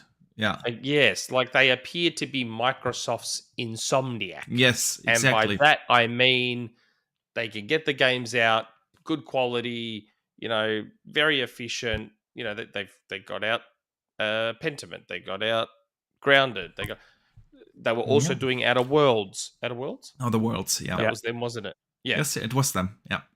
So they seem to be Microsoft's studio that can be like Insomniac. So you have to think they've also got Outer Worlds 2 that we know of. They've also got Avowed. Still one of the best. Is there anything else? Still one of the best announcement trailers ever, mind. Outer Worlds 2. Yeah, that was a funny one. Yeah. So, yeah, you have to wonder, like, which one's going to come first, Outer Worlds 2 or Avowed? Yeah. It just... I think Avowed, absolutely. I think Outer World, the way they announced it was like, okay, we barely started to make the game, and Avowed was already full in development at the time. So they're still like, it's just odd. Like, in terms of what we know about, like everyone keeps talking about, 2023 and Microsoft's finally going to be, blah, blah, blah, whatever. But are they? Like, in terms of what we actually know about, it's just Forza, Starfield, Redfall. That's it. Those three. And only one of those is a Microsoft first party. The other two are Bethesda Studios games. Yeah. I know it's all Microsoft. We could just add Minecraft Legends to it but yeah. Yeah. Although I still don't treat Mojang as a Microsoft first party. They're like... Can't blame you. They're like this other thing that just does whatever the hell they want, and Microsoft just takes the money in that they make. There's so much announced stuff and unannounced stuff that we kind of unofficially know about that it's just when, like, we still don't know. We've still heard nothing official on Compulsion. Yes. And that has also been a while. Yes. Like, they were acquired when? 2018? It's 2023. And we don't even know a name of the game they're working on. A name. Not even that. Yeah. Almost 5 years and not even a name. I mean, and was like Happy Few was 2017, right? So 6 years. Yeah, but they were doing DLC and stuff for it and all that sort of thing. But yeah. You know what's even crazier is Fable. People always say, like, oh, Fable is so early in development. In January 2017, that's now 6 years ago, we heard for the first time that the IP was handed over to a British developer. Peter Molyneux talked about that in January 2017. And in fall 2017, 6 years, that's 6 years ago now, we're in 2023. Playground confirmed that they are working on an action RPG. So the game is like 6 years already in development. I know. Isn't that crazy? Yeah. That's what I mean. Like, it's just... I think Fable's 2024 anyway. Obviously we know there hasn't been an engine change, right? That's what I mean. Like, that's why that rumor was like, oh my God, are you serious? Like, the rumor was contradicting itself. It's like starting from scratch, you switching to Unreal Engine, but it's still going to be out in 2024. I'm like, what? What are you talking about? That doesn't make any sense. Like AAA action RPGs, AAA games in general take minimum 4 years to make. You're saying they're going to start all over again in a brand new engine, but it's going to be out in a year and a half. So what are you talking about, dude? Like, how did so many people buy into that? Yeah. How? I just, oh my Well, god! I know one person that's working on the game, and Oh, they're really? pretty stoked about it. Yep. Well, Um, apparently Matt Booty wants to talk all about oh, it, he does. and He wants to Playground show it won't off. let him. Yeah. I've seen it, Apparently, and Playground said no. No, we're yeah. not ready to show Apparently, it yet. Playground are like, no, don't say anything It yet. is But playable though. Yeah, I know that. I know yeah, it's playable. I know it looks great. God, Everwild just disappeared. Disappeared from the face of the earth. What about Just State of Decay disappeared. 3? State of Decay 3. That was the game when we had Phil on. That was the game when John asked him. John's like, "What's I that one? remember. Don't pick a favorite child, but what's that one game that you're really excited?" He's like, "State of Decay 3. Some of the stuff they're doing, State of Decay 3." Now that was almost a year ago, Yeah. and State of Decay 3 was shown and announced well Yeah. before that. What's going on with State of Decay 3? Well, we also know that they're working with the Coalition, which is what got Yeah. me even more. Because I wasn't really excited about State of Decay 3, and then they said they're working with the Coalition, and I was like, oh, okay, Yeah. I mean, what that's fair enough. if you're making a Microsoft first party game in Unreal? Why Yeah. wouldn't you be working with the Coalition? True Yeah. that. Like, it's Yeah. as good as working with Epic. Yes. Yeah. If you're working on the I mean, Unreal Engine, you Epic- may as well just be working with Epic. Hey, Epic asked the Coalition to help them out with the Matrix demo, which Matrix was demo. the showcase for the Unreal Engine demo. Yeah. So, Like- yeah. If you're working in Unreal Engine and you're a Microsoft first party, you'd be stupid not to reach out to the Coalition to be like, "Hey guys, how do we tighten up these graphics on level 3? Yeah. What are we doing?" Like, come on, like they may as well just be. You may as well just spin off a team out of the Coalition to just be like an Unreal support team. Yeah, like Yeah. and just have all the games that Microsoft are making in Unreal just look like But I also unbelievable. think- Like, I was going to say, I also think that's part of the reason why the Coalition are kind of being a bit quiet, because they're working on stuff themselves, but they're also focusing a lot of being that support studio for Xbox at the moment. And I think they're Yeah. doing, and I Oh, think God. I think rightly so, what you're saying is who wouldn't want to work with them. I think the Coalition are actually working with a number of the studios internally They on probably some of these are. Unreal Engine 5 games. Yeah. Yeah. So it doesn't surprise us that they're saying, yeah, it's going to be a little bit for Gears 6 or whatever our next project is, because we are technically working on like a lot of projects across the board. Yeah. I wouldn't be surprised if they don't have like their expertise in Hellblade as well. Also Unreal 5. Avowed, Yeah. Unreal 5. Some of the rumors I'd heard about the Coalition over the last couple of years, I'm so glad I didn't say anything, because there was so many, and I was just like, it's all stuff I would have said, and we'd still be 2 years later and hearing nothing. And people would be like, well, where's this? And where's this? And you said this. It's stuff I'm so glad I never said anything. Just so many rumors were floating around at one point about the Coalition. And it's probably because they're working on, like, they're working with so many studios, like within Microsoft, probably to help them out with Unreal stuff. I don't know. Everyone wants to see what they're doing. Just because they know that at the very least, it's going to look visually amazing. Like, they were working on that Unreal Engine 5 demo for Epic's. Remember how Epic had that live stream showing off Unreal Engine 5? Yeah. Yeah, they used, what was the Coalition's one called? Because they had a specific one for themselves, didn't they? Yes, they used that Coalition demo that looked kind of like that dude from The Order. Yeah. And he was holding that crystal that was shining the light. Oh, The cavern. I think the cave. It was the cavern. Or the cavern. Yeah. Okay. Yeah. Yeah. Looked amazing. Looked fantastic. Yeah.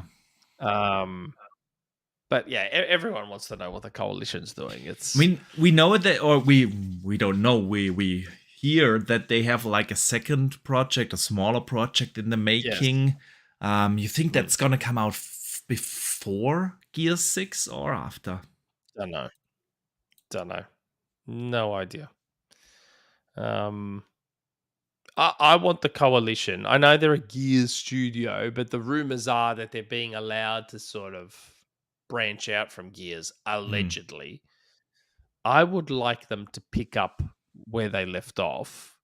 Because remember, they that were Black Splinter Tusk. Cell, Black Tusk, that Splinter Cell looking Oh my game, God. man. I still watch that video and I think, man, what could it be? Like every now and again, I'll just randomly just jump on YouTube and just watch that video again and be like, man, what could have been? Like, What could have been?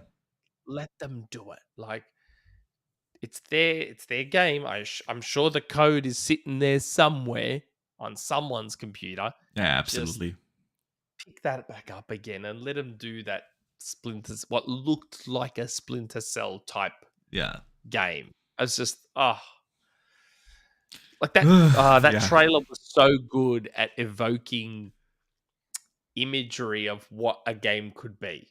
Yeah, absolutely. From such a small thing too, like it was not even in the engine or anything, but nighttime, and it was the fireworks were going off in the background, so it was probably New Year's.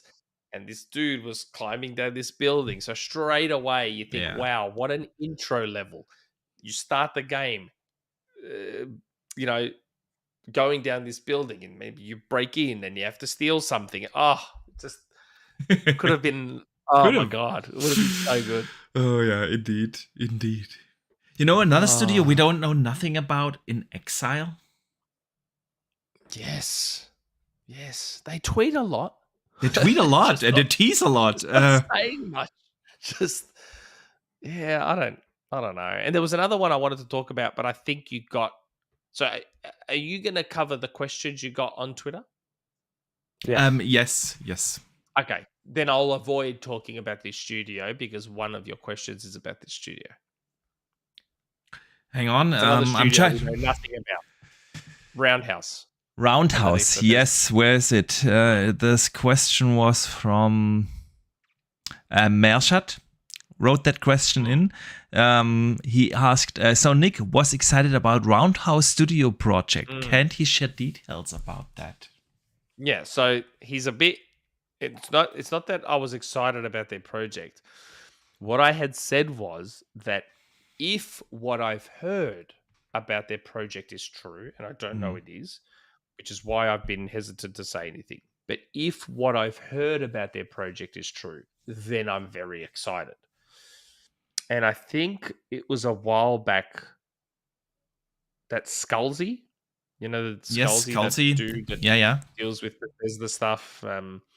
He had heard some stuff about Roundhouse's project. I spoke with him and said, okay, so what happens is when you're scared to share something you've been told not to share, you've got to be careful about what you say to people because you also don't know when people are fishing for information.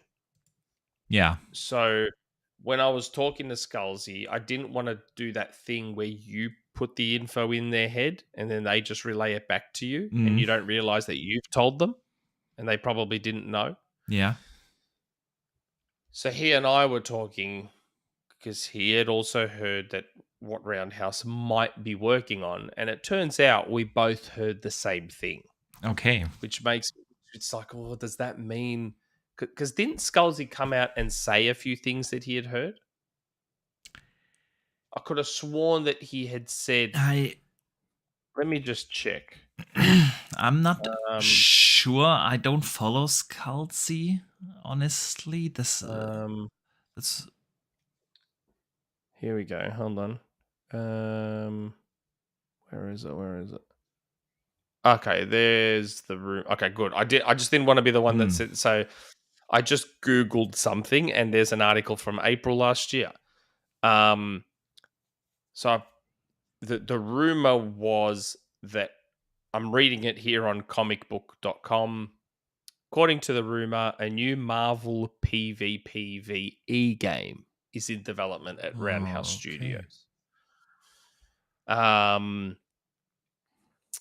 Yes, the rumor comes the way of Scalzi. Oh, I'm in this article. Okay. Chiming in from an Xbox Insider, Nick Baker didn't single out the Roundhouse Studios bit specifically, but he did seemingly validate the larger rumor by noting he's heard similar. In other words, there seem to be... Yes, so again, I didn't want to say specifics, but that is one of the things I had heard, that Roundhouse might be doing a Marvel game. Interesting. And I got told the Marvel game they might be doing, and that's why I was like, if this is true, I'm very excited. If this is true, but again, we've heard nothing. Nothing. Since Bethesda was bought in 2020. Yeah, 2020. Yeah, we've heard zero about what Roundhouse is doing. Yes, and we're now in 2023.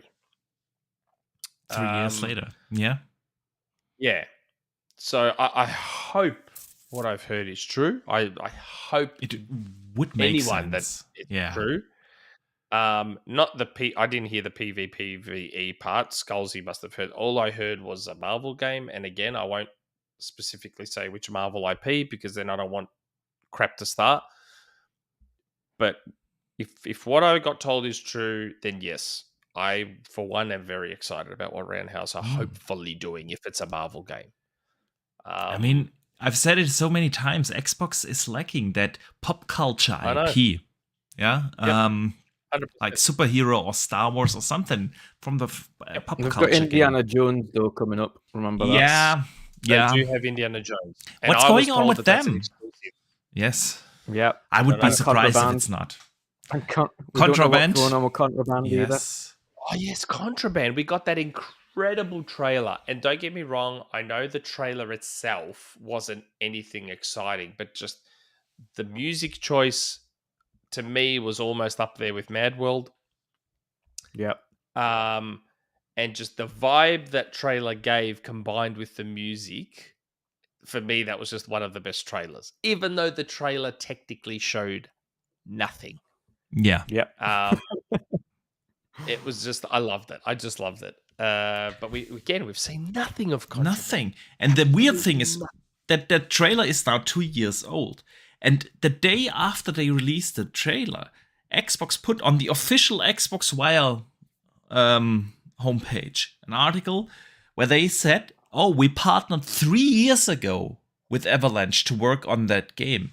So now it's at least 5 years in development. Could Contraband be a surprise second half of 2023 game?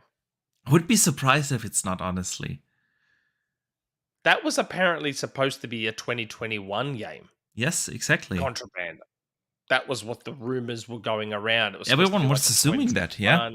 Yeah. Maybe it was delayed to 2022. We're now in 2023, and we have literally seen nothing but that trailer. Nothing.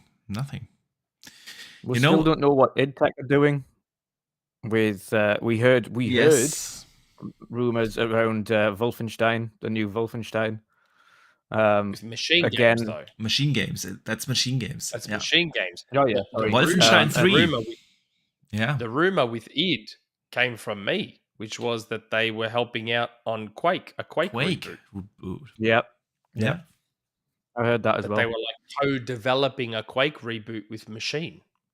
That's with Machine, because like about a year ago, on the official Bethesda ZeniMax homepage, they were looking for C++ coders that work on the next Doom and Quake game. It literally said in the job listing, we need a coder for Doom and Quake.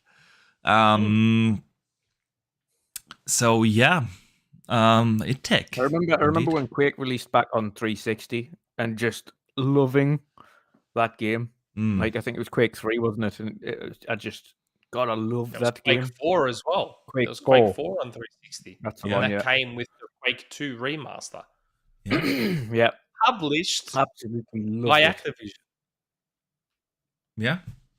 True. It was published by Activision. So I mean, I was talking about it back when I first mentioned the rumor. Like I could imagine Quake coming back, and it's sort of the similar feel to Doom and Doom Eternal. Yeah. But with that darker, more gothic aesthetic to it. Yeah. That more like little horror elements in there. Yeah. Yeah. A bit slower paced. Like their Dead Space, basically. It's like Quake would be their Dead Space. Yes. If you have a think of Almost, like the last, like the Quake 4, from what I remember, it was like he's going through this like production line and he's like people getting put together and like limbs and things being attached. And I was like, yeah. this is grim. But it was also a good story from start to finish. Like I really enjoyed the story. It Yeah. could be It, their horror.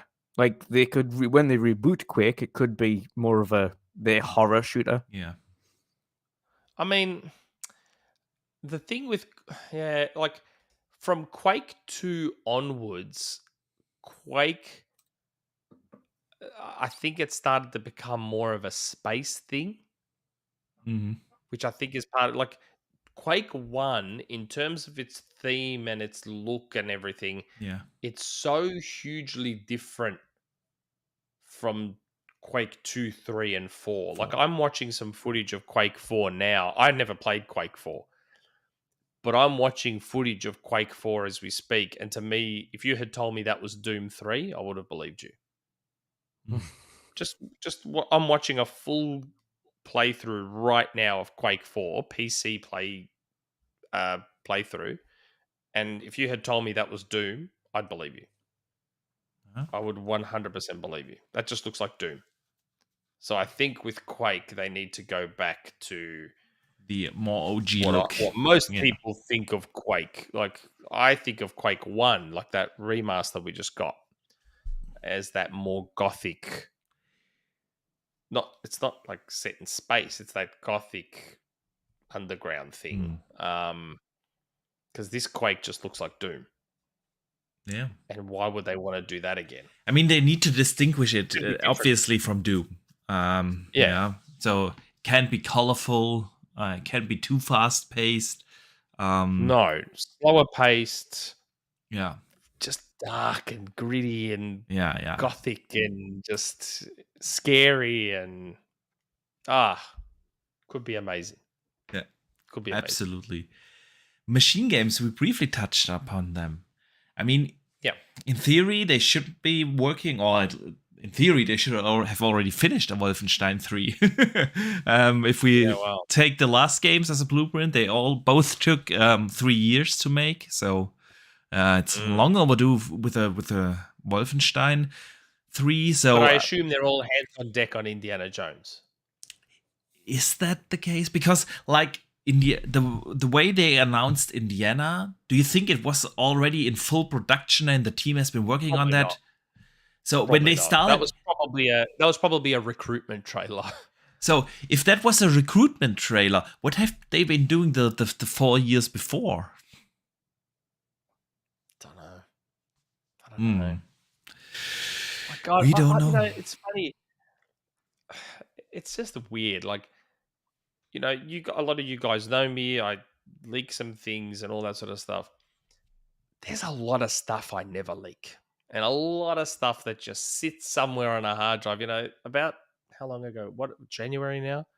Yeah. I'd have to check the DM. I reckon it would have been 4 or 5 months ago. Someone sent me screenshots of what may have been Wolfenstein or Indiana Jones. They were like, I don't know what this is. Can you look into it? It Okay. was just this. So I started sending these shots to people that I knew. So, have you seen this? Do you know what this is? Is it Wolfenstein? Is it? These are apparently from Machine Games. What is it? Because again, I don't play a lot of these games, so I don't know just looking at it. And then after going back and forth with a whole bunch of people, they were like, we think it's fake. Someone just made these in Okay. Unreal Engine 5 and put them out there. Like, and this is what I'm saying. Like, there's the leaks we see, but there's so many leaks people never see. Mm. Like, yeah, I would have loved to have just put these screenshots on Twitter and gotten my 5-10 minutes of, oh, look, Nick's leaked this. And then it would have got debunked and everyone would have been like, you're an idiot. Yeah.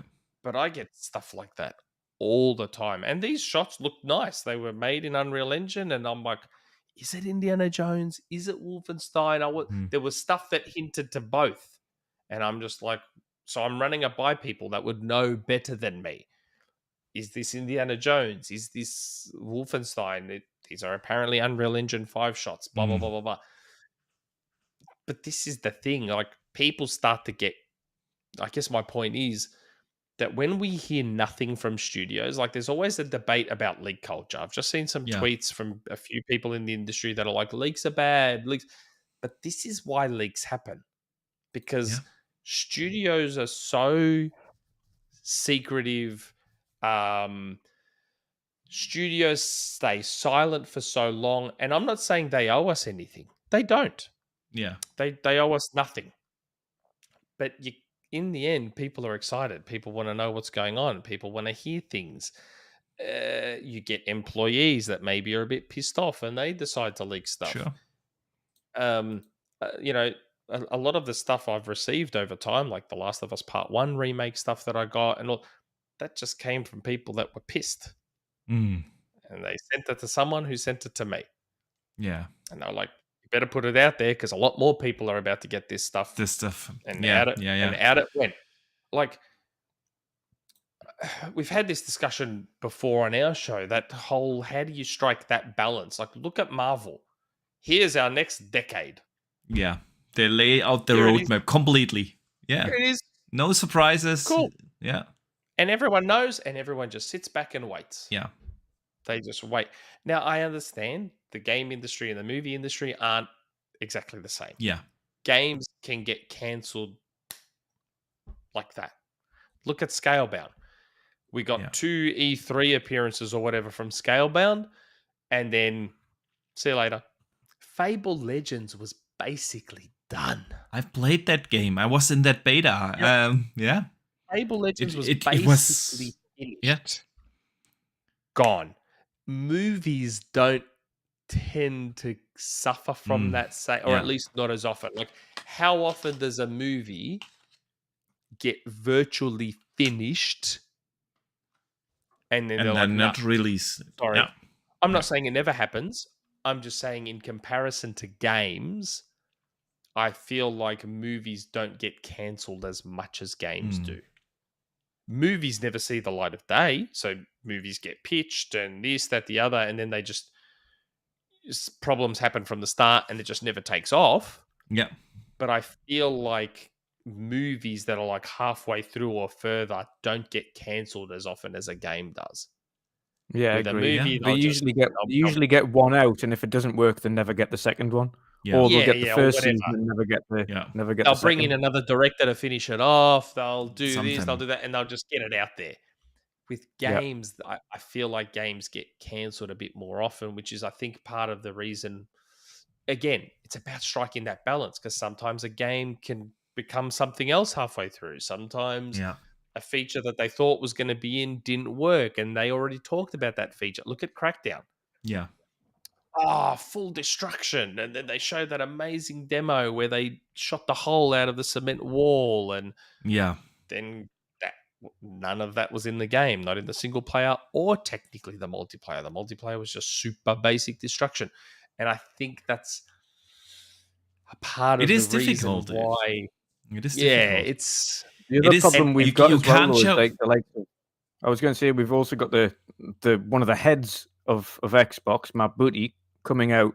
I think it was either last year or the year before, saying, "Well, every studio's got something to show." Yeah, like every studio at Xbox has something to show us, and it's for us to decide whether or not we want to show it.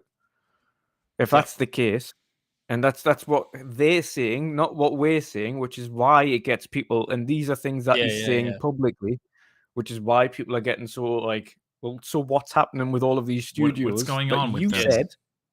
You said specifically have so much to show, but we don't know what in Exhale and Compulsion and this and that. And if you don't know what anything. And that's the thing, and I think that is something where Xbox definitely can improve in like trying to control the narrative a little bit more.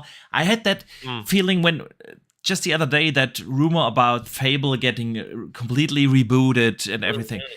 It is, these kind of things happen when you let fanboys run the narratives, and that's kind of what Xbox does a little bit too often. And instead of controlling more the narrative, give us a little something, then less people will speculate. Yeah, say something. Just say something. Even if you don't necessarily show anything, just say something. Like, just Everwild now. Yeah. People are like, that's going to get cancelled. That's never coming out. No.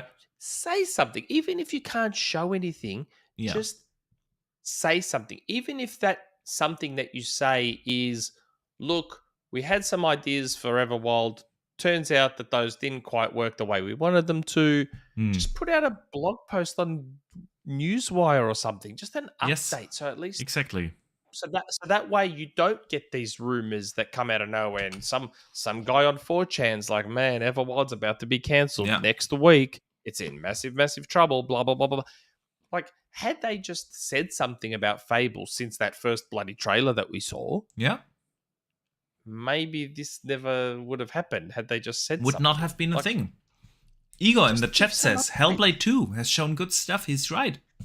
They put out 3 dev diaries without showing a single second of footage. But And people have were you heard like, a bad rumor about Hellblade 2? Nothing. No. And that's We're not that's hearing the about thing. dev problems. We're not hearing about delays. We're not hearing about issues. We're not hearing about... Why? Because they've shown 2 trailers. They've tweeted out stuff. They've told us stuff. They've had dev Yes. diaries, like you said. They're keeping us in the loop. Yes, it's taking longer than we're expecting, but I'm not hearing outrage. I'm not hearing people complaining. Nothing. Why? Everyone. Because they're keeping us in the loop. Exactly. That's, Yeah. that's all people want. Like, And even this is what with showing footage, Dead Space the remake, they have shown super early footage, and then they have kept people in the loop. And now we're adding this, and now we're adding new animations, and now we're adding this and that, and suddenly people felt in the loop. Nothing. No bad rumors. No bad anticipation. No. And this is what these big publishers need to learn. Just absolutely. Like, yes, I think a major problem and why the gaming industry is so secretive is us. Yeah. We are a part of that problem because we're a bunch of whiny bitches, and we get on Twitter and we sit there and we have a cry about everything, and we say, oh, this game's got problem. Oh my God, the graphics on this game aren't the greatest thing ever. Like, look at that GTA 6 leak. Yeah, that's a good example. You had people straight away going, oh my God, it looks like a PS2 game and it looks like a blah, blah, blah, blah, blah. Now, I had my own issues because I said, it's funny. I put out a tweet about it saying that it still looks like it plays like crap. And I had a couple of notable people reply to me saying, oh, this is why developers don't want to show anything. And it's funny how a lot of studios have come out in support of Rockstar showing their games early, saying, well, this is what our game looked like early, and this is what our game looked like early. And the funny thing is, in all that early footage you saw of all these games in support of Rockstar, guess what didn't change from that footage? How the game plays. Yeah. So when people were down my throat about what I said about Grand Theft Auto, I was actually right. That's probably how Grand Theft Auto 6 is going to play. How it played in that footage. Yes, graphically it will change. And the irony is that graphically, I actually thought that looked pretty good. For something so early in development, and that's a game years out. Yeah. Quite good. Yeah.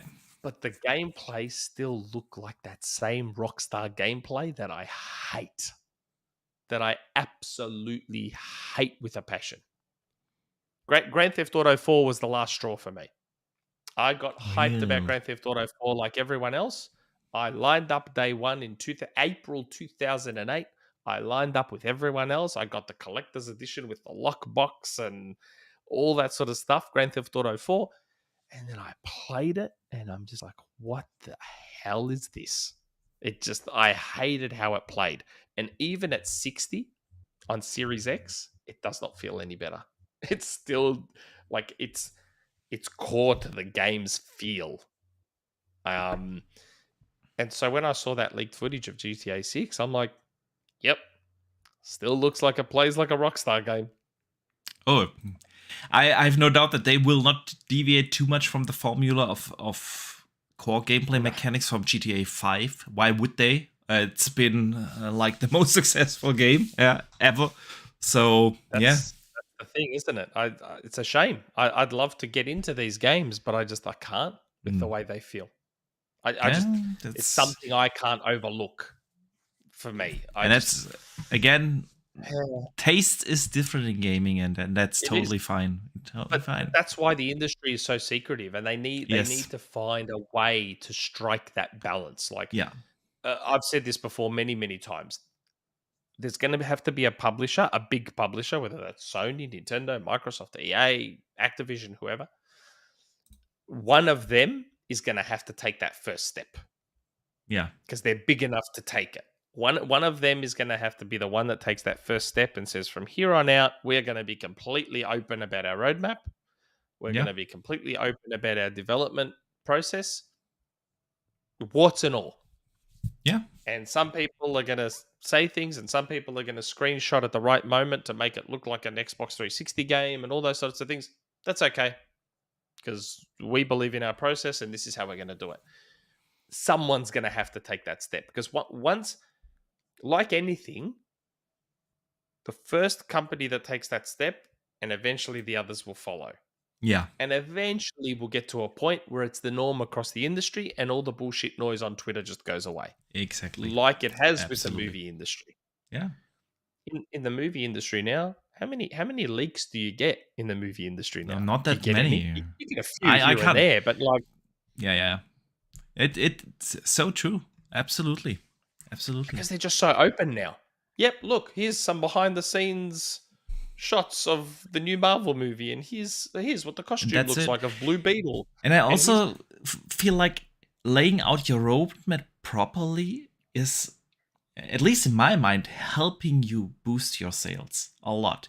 Because if you know why you invest in an Xbox Series console or in Xbox Game Pass, in the ecosystem, if you know that right now, and I'm eventually getting this game and this and this, that definitely helps. I think that, to be fair, Xbox has laid out a good roadmap. We know a lot of games, not all of them. I have a couple of studios I want to talk about as well, like Zenimax Online, but I briefly need to catch up on a super chat from Lady Foxfire Gaming. Yep. She says, so glad I'm catching you all live. I'm loving the conversation. You definitely deserve more of you as my friend. Thank you so much for the kind words, and thank you so much for the support. Glad you're enjoying the conversation. Sure. Can I interrupt you and ask a question? What's the longest show you've done? This one. I think from the regular podcast, this one. Yeah. We've done one. I'm so sorry. I do this for everyone. I do it for everyone. It's totally cool. I fully expected this when you said, Nick's coming on this week. I was giving Dutch a heads up. Marathon. It was literally his answer. I said to Dutch, Nick is coming on this week, and he said, "Oh, 4-hour show incoming." Yeah. My wife was, "How long is this show going to be?" I was like, "Oh, I think it's normally not that long. 2 hours, so it might end up 2.5. Really long.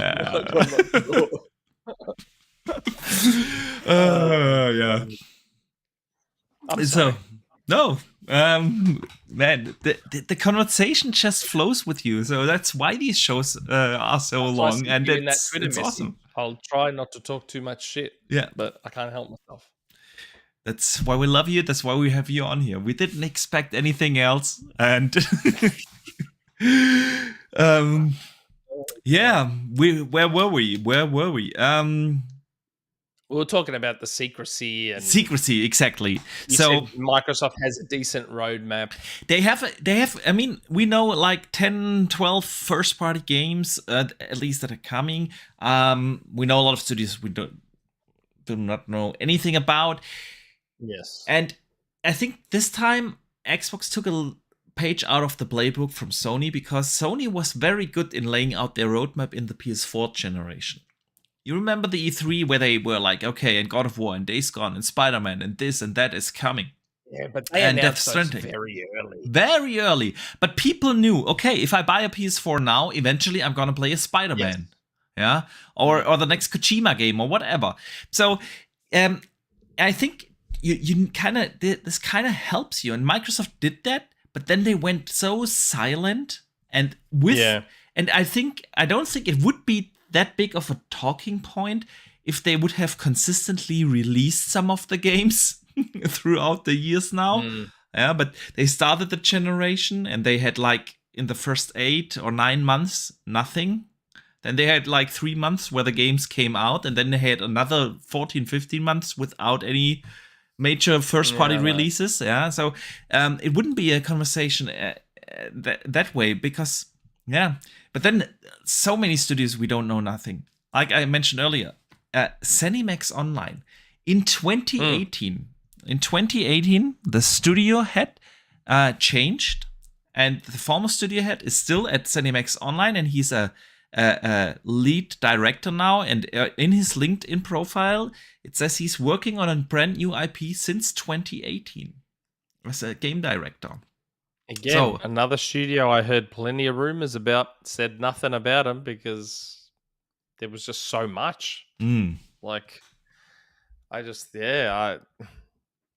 lot of stuff about ZeniMax, a lot of stuff. And I was like, God, again, hope it's true, but who the hell knows? Who the hell knows? Even Double Fine. Like, Double Fine. Yes, we got Psychonauts, but no idea outside of like that. Psychonauts has been around for a while now. Like that was Kickstarter, and they've been working on it for quite some time. Yeah, and we know they have a second team working on something else. Like Tim said so. Like Psychonauts was 2021. 21, yeah. Now, I doubt they were working on nothing else but Psychonauts. Yeah. So, because they were acquired in 2018.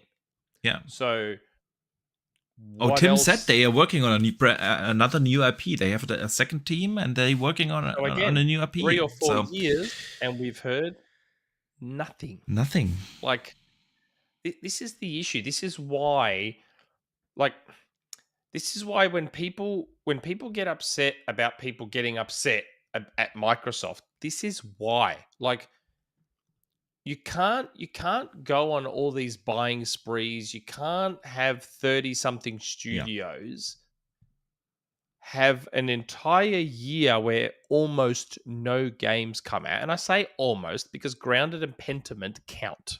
I know people like to have their narrative where they don't count. Well, I don't count Grounded because Pentiment counts, but it's the 1.0 thing. Yes. Yeah, but we were able to play Grounded for 2 years, so yeah, I know. But I love it. It's fantastic, Grounded. Yes, everyone that does play it seems to love it. Yeah. So you can't have a whole year where almost no games come out, have all these studios, and then be so radio silent on so many of them. Like that's what takes it to that next level of people wondering what the hell is going on, because not only you have all these studios, not that many games coming out, but then we're also not hearing anything about what any of these studios are doing. Do you know what I mean? Like that's what people... I know. But again, it's hard to balance that properly out through the noise. So it's hard. Like, not everyone is communicating how they're feeling about it in the most reasonable way. Some people are just like, oh, no games, mismanagement. Microsoft needs to get better at just being more transparent about what's going on. Yeah. I don't know how else to explain it. Like, when you have that many studios, such deafening radio silence is very loud. Yeah. Like, it's nuts that Nintendo and Sony, who have less studios, like Nintendo actually doesn't have a lot of internal studios. Yeah, they don't. Smash Brothers wasn't made by Nintendo. Mario Strikers wasn't made by Nintendo. Kirby, all these Nintendo games that we all play weren't made by Nintendo. They're outsourced studios. Like, Microsoft has more internal studios than anyone. Yet we hear nothing compared to everyone else. Yeah, that's what people get annoyed at, understandably. Do you think this will change now in 23?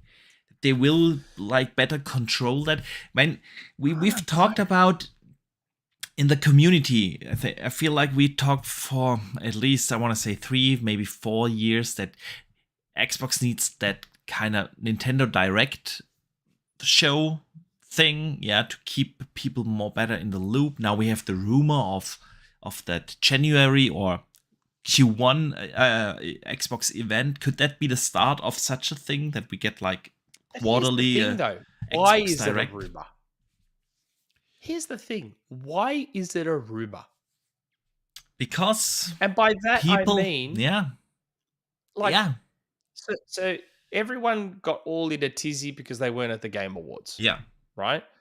And I guess, because I was wondering why they weren't at the Game Awards too and why they didn't just say anything. And then someone brought up a good point and they said, well, maybe Microsoft didn't want to publicly say that they're not going to be at the Game Awards, not to hurt Jeff's viewership. Because naturally, if Microsoft came out before the show and said, sorry guys, we're not going to be at the Game Awards, Jeff loses viewers. Yeah. It may not be in the millions, but he loses viewers. Yeah. So maybe Microsoft didn't want to hurt his show that way, which I kind of, when someone explained that to me, it made sense. I get it. And then Greenberg tweets after the show, oh, don't worry, guys. Why not just say, we're probably going to have a show earlier in January. Announce it right then. Announce it. Say it. January 20th. We will have a show or whatever, yeah? We're all big boys and girls. Just say, hey, we're probably going to have a show early in the year, guys, just to give you an update on what's going on. True. That's it. Clear communication. Everyone knows what to anticipate. No rumors, no speculation. Here are the facts, and that's it. Controlling the narrative. Again, it always comes back to Xbox needs to learn to better control their own narratives and not let their fanboys run wild. Yeah. So true. Let me briefly thank Lord Metroid, who just became a channel member. Thank you, man, so much for the support. That will now grant you early access to the videos and, of course, custom-made badges and emojis here in the chat. So thank you, man, for the support. Nick. We are 3 hours and 40 minutes into the show, and we have a couple of community questions we usually put out at the end. So we want to save a couple of minutes for that as well. Do we have anything else left to discuss for Xbox in 23? I think we covered a lot of speculation, what could happen in the second half. We covered the stuff we know about in the first half. Is there anything else you see Xbox doing in 23? Not really.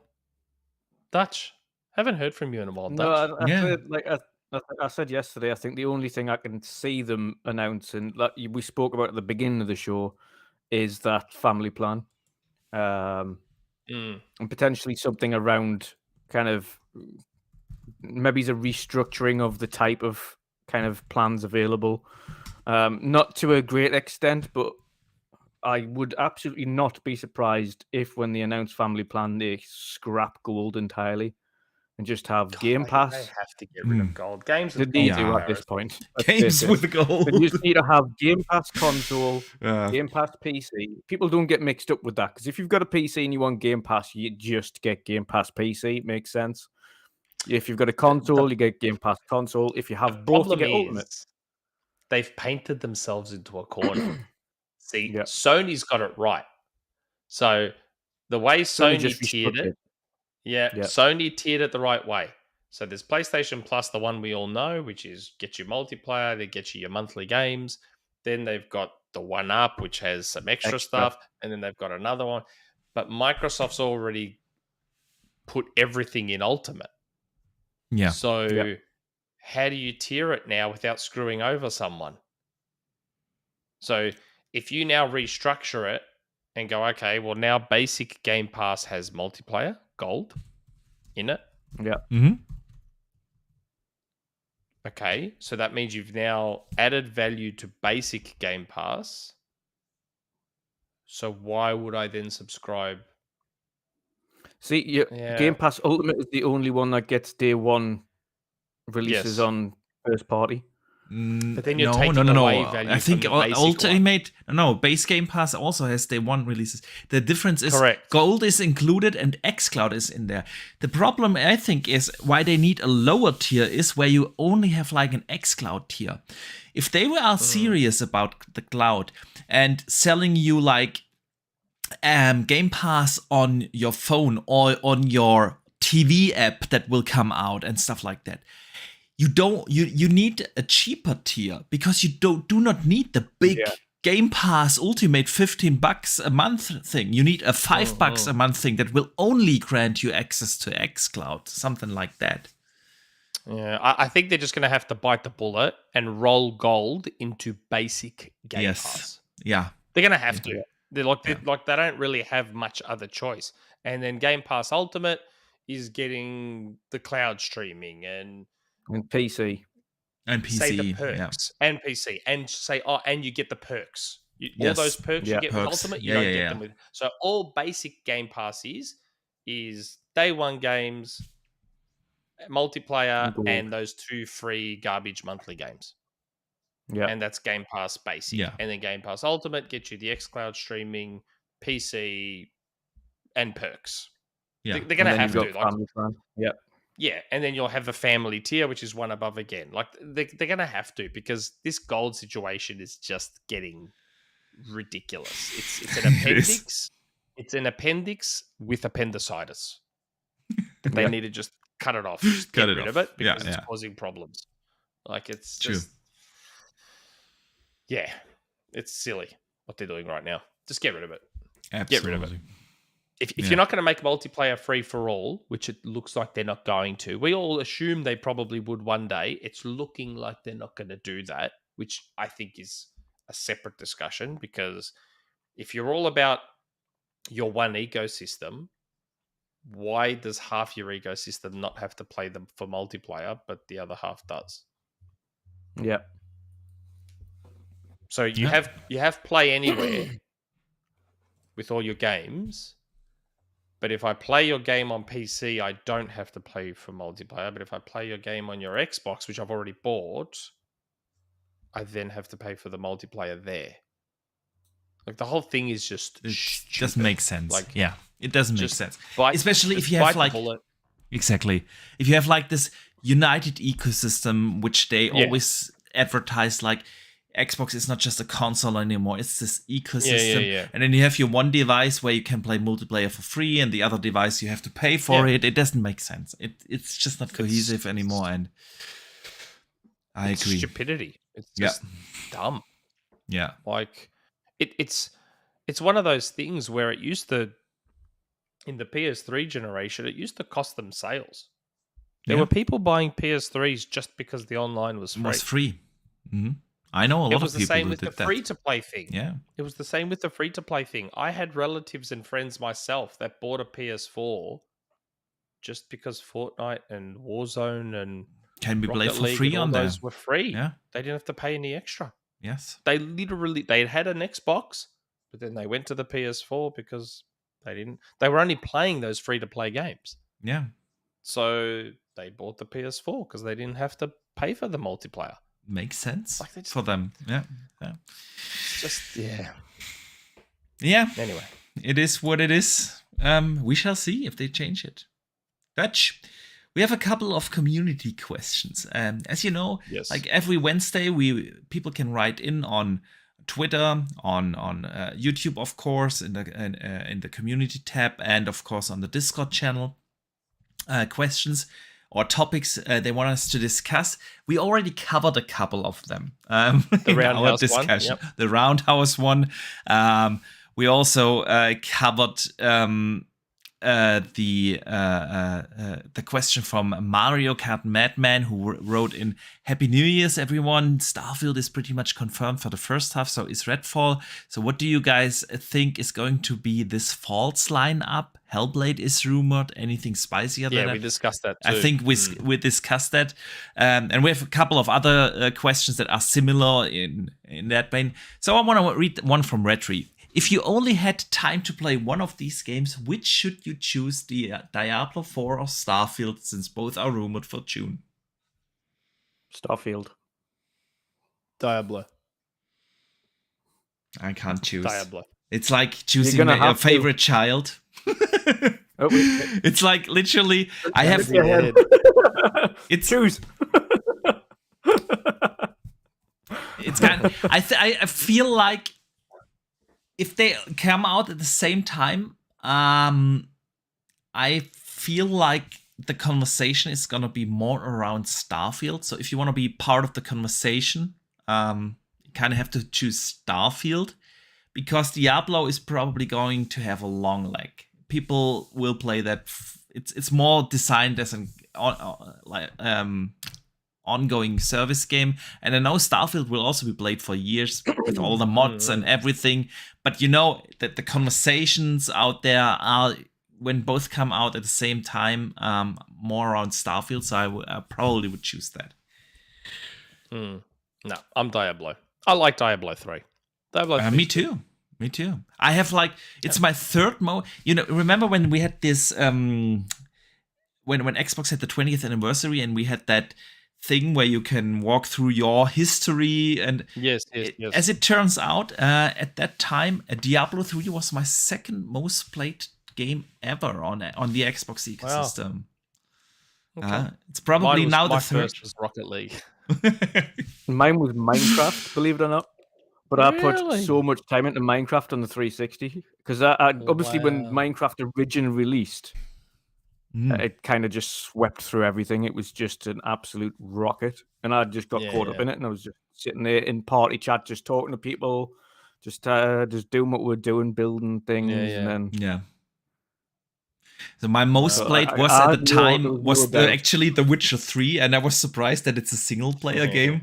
But I have like at the time I had, I think, 4.5 entire playthroughs, including all DLC, doing all the side stuff and everything. And so there it was like 600 hours or something. And I feel like H is going to take H4 is going to take number one eventually, closing in on the 500-hour mark there. So yeah, good question. But yes, Diablo. Yeah, Because you were saying Witcher just now, but it's we were talking about Diablo. Diablo. So yeah, Diablo. I like my isometric games. Almost any. I mean, Hades, even though it's a roguelike, Lara Croft and the Guardian of Light, all those. I don't know. There's some. Maybe it's again because I'm old, and I used to play all those games a lot. 16-bit, 32-bit generation. A lot of those isometric, whether it's a twin stick shooter, whether it's a whatever. I don't know. I've always had an affinity with those games. Diablo 4 looks very good. Very, very good. It does. Absolutely. Portal Player writes in, do you think one of the big threes, Redfall, Forza, Starfield, will get delayed? No. Nope. No, they can't. Those games are getting out. Come hell or high water. I know that Microsoft lets them do whatever they want, and if they need to delay, but that a lot of that's public facing. There'll be a point where they're like, no, we can't delay this anymore. Like Starfield was originally going to be a 2021 game. Like yes, true. It was originally going to be 2021. Everyone was saying 2021. I was the one that leaked that they had paid for advertising space and all that sort of stuff for 2021 for Starfield. Like you don't do that if you don't think the game's coming out in 2021. And then it got delayed to 2022, and then it got delayed again to 2023. I refuse to believe that Starfield could get delayed to 2024. I refuse to believe it. So, not to 24. It's not gonna. None of these games are gonna. Maybe into the second half, and maybe second half. Maybe second half, and I feel like it's not gonna happen to Starfield.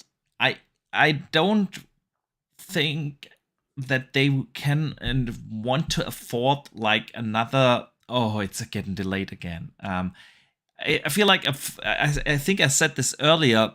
Forza they can get away with delaying that into the second half. But the Starfield, if people don't get their hands on Starfield, they will riot. I personally think they can't get away with delaying any of these titles now. I don't think Xbox I think specifically. Forza they can. I think Forza they can. If they bring out Forza in September, I don't think that's a big deal. Yeah, I don't think anyone will care. Like, I don't see. I think it depends. I think it depends on when it's delayed. So, for instance, if nothing has released as yet, and you haven't announced the release dates of Redfall and Starfield, and they start off saying Forza's delayed, that's an issue. You can't start off the year announcing the delay, because that automatically causes that issue that you don't need. Yeah. I think if you announce Redfall and Starfield as a release date, so for instance, you start off with Redfall's releasing in May, Starfield's releasing in June, and then Forza is releasing in August, you'll be like, okay, that's fine. But if you start off saying Forza's delayed, you're like, oh, yes. I think maybe at this rumored show, they need this date Redfall and Starfield officially, and then after that show, they can say, by the way, we had said spring for Forza Motorsport, fall. It's now fall. Yeah. I don't think people will care that much. Agree. Risk it for the biscuit. It depends on the order. I think just depends on the order. It's very much so. And it's important to have games in the hand, then you can get away with other delays. But again, messaging and timing is so important, and that's definitely something they need to step up their game. Risk it for the biscuit sends in an 8 Australian dollar super chat. It says, Nick, it's Diablo, you damn Melbourneite, and Collingwood for the spoon. He's just upset. Because his football team is not very good anymore, and my football team is very, very good now.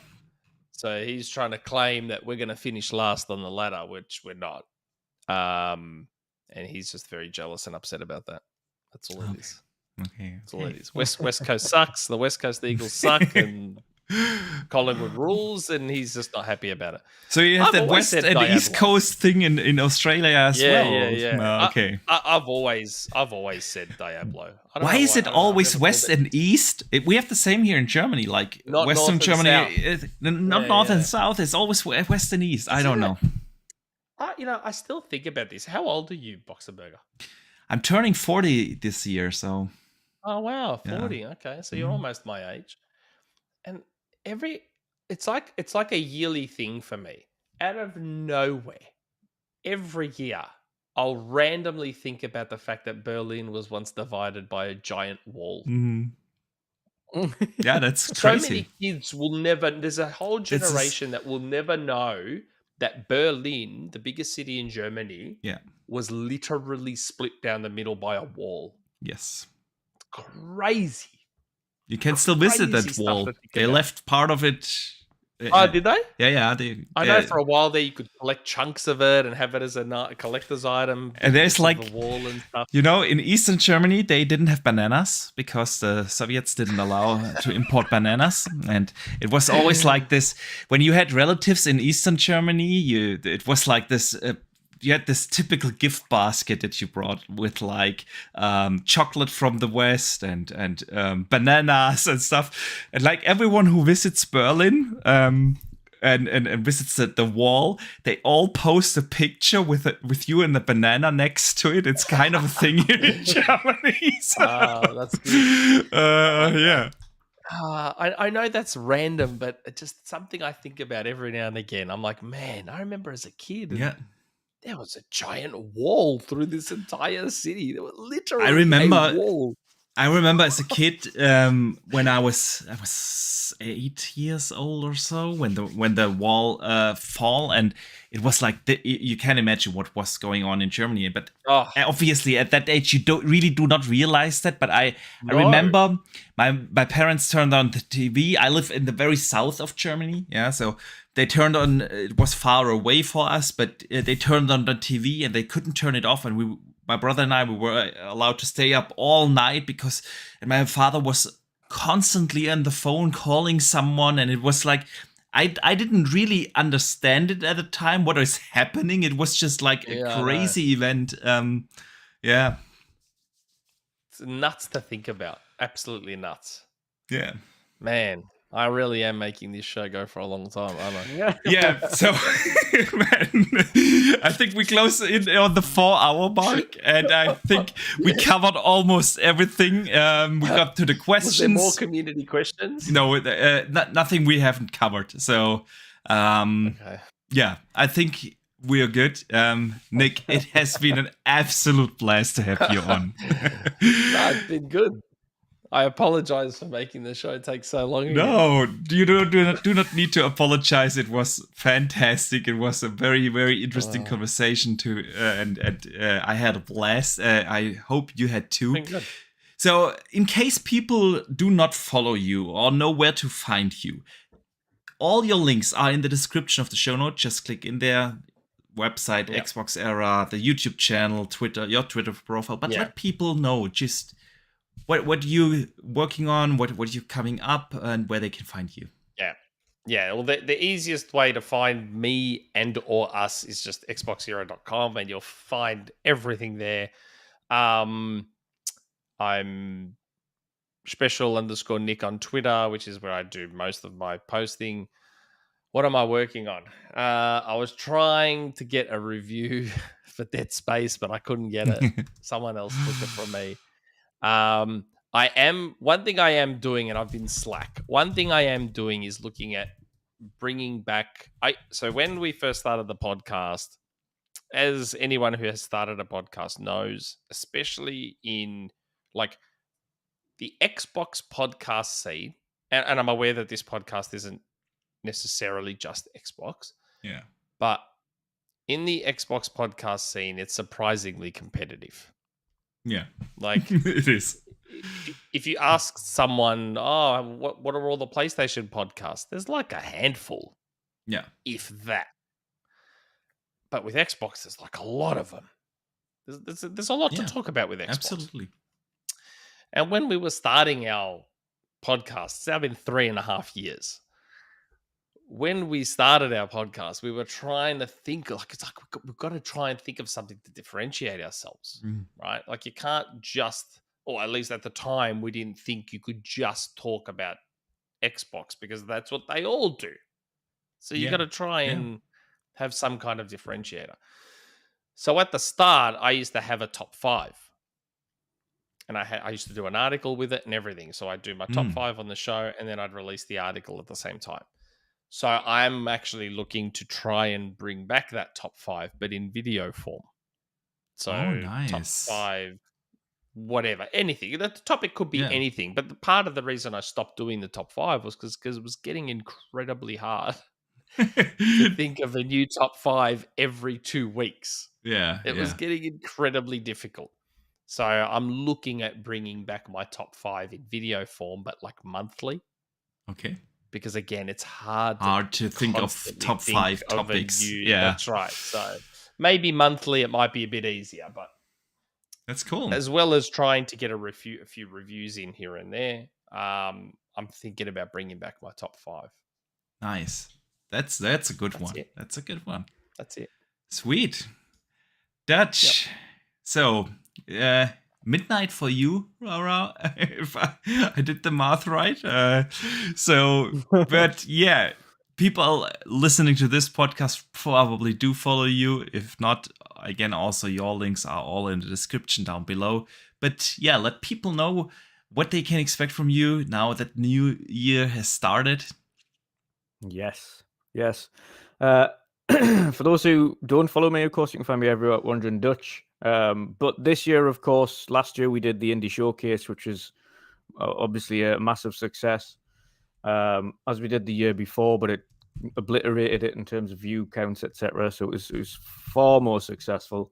However, it was a little bit on the long side last year. It was a bit like an Xbox era Nick podcast. It was around the 4-hour mark.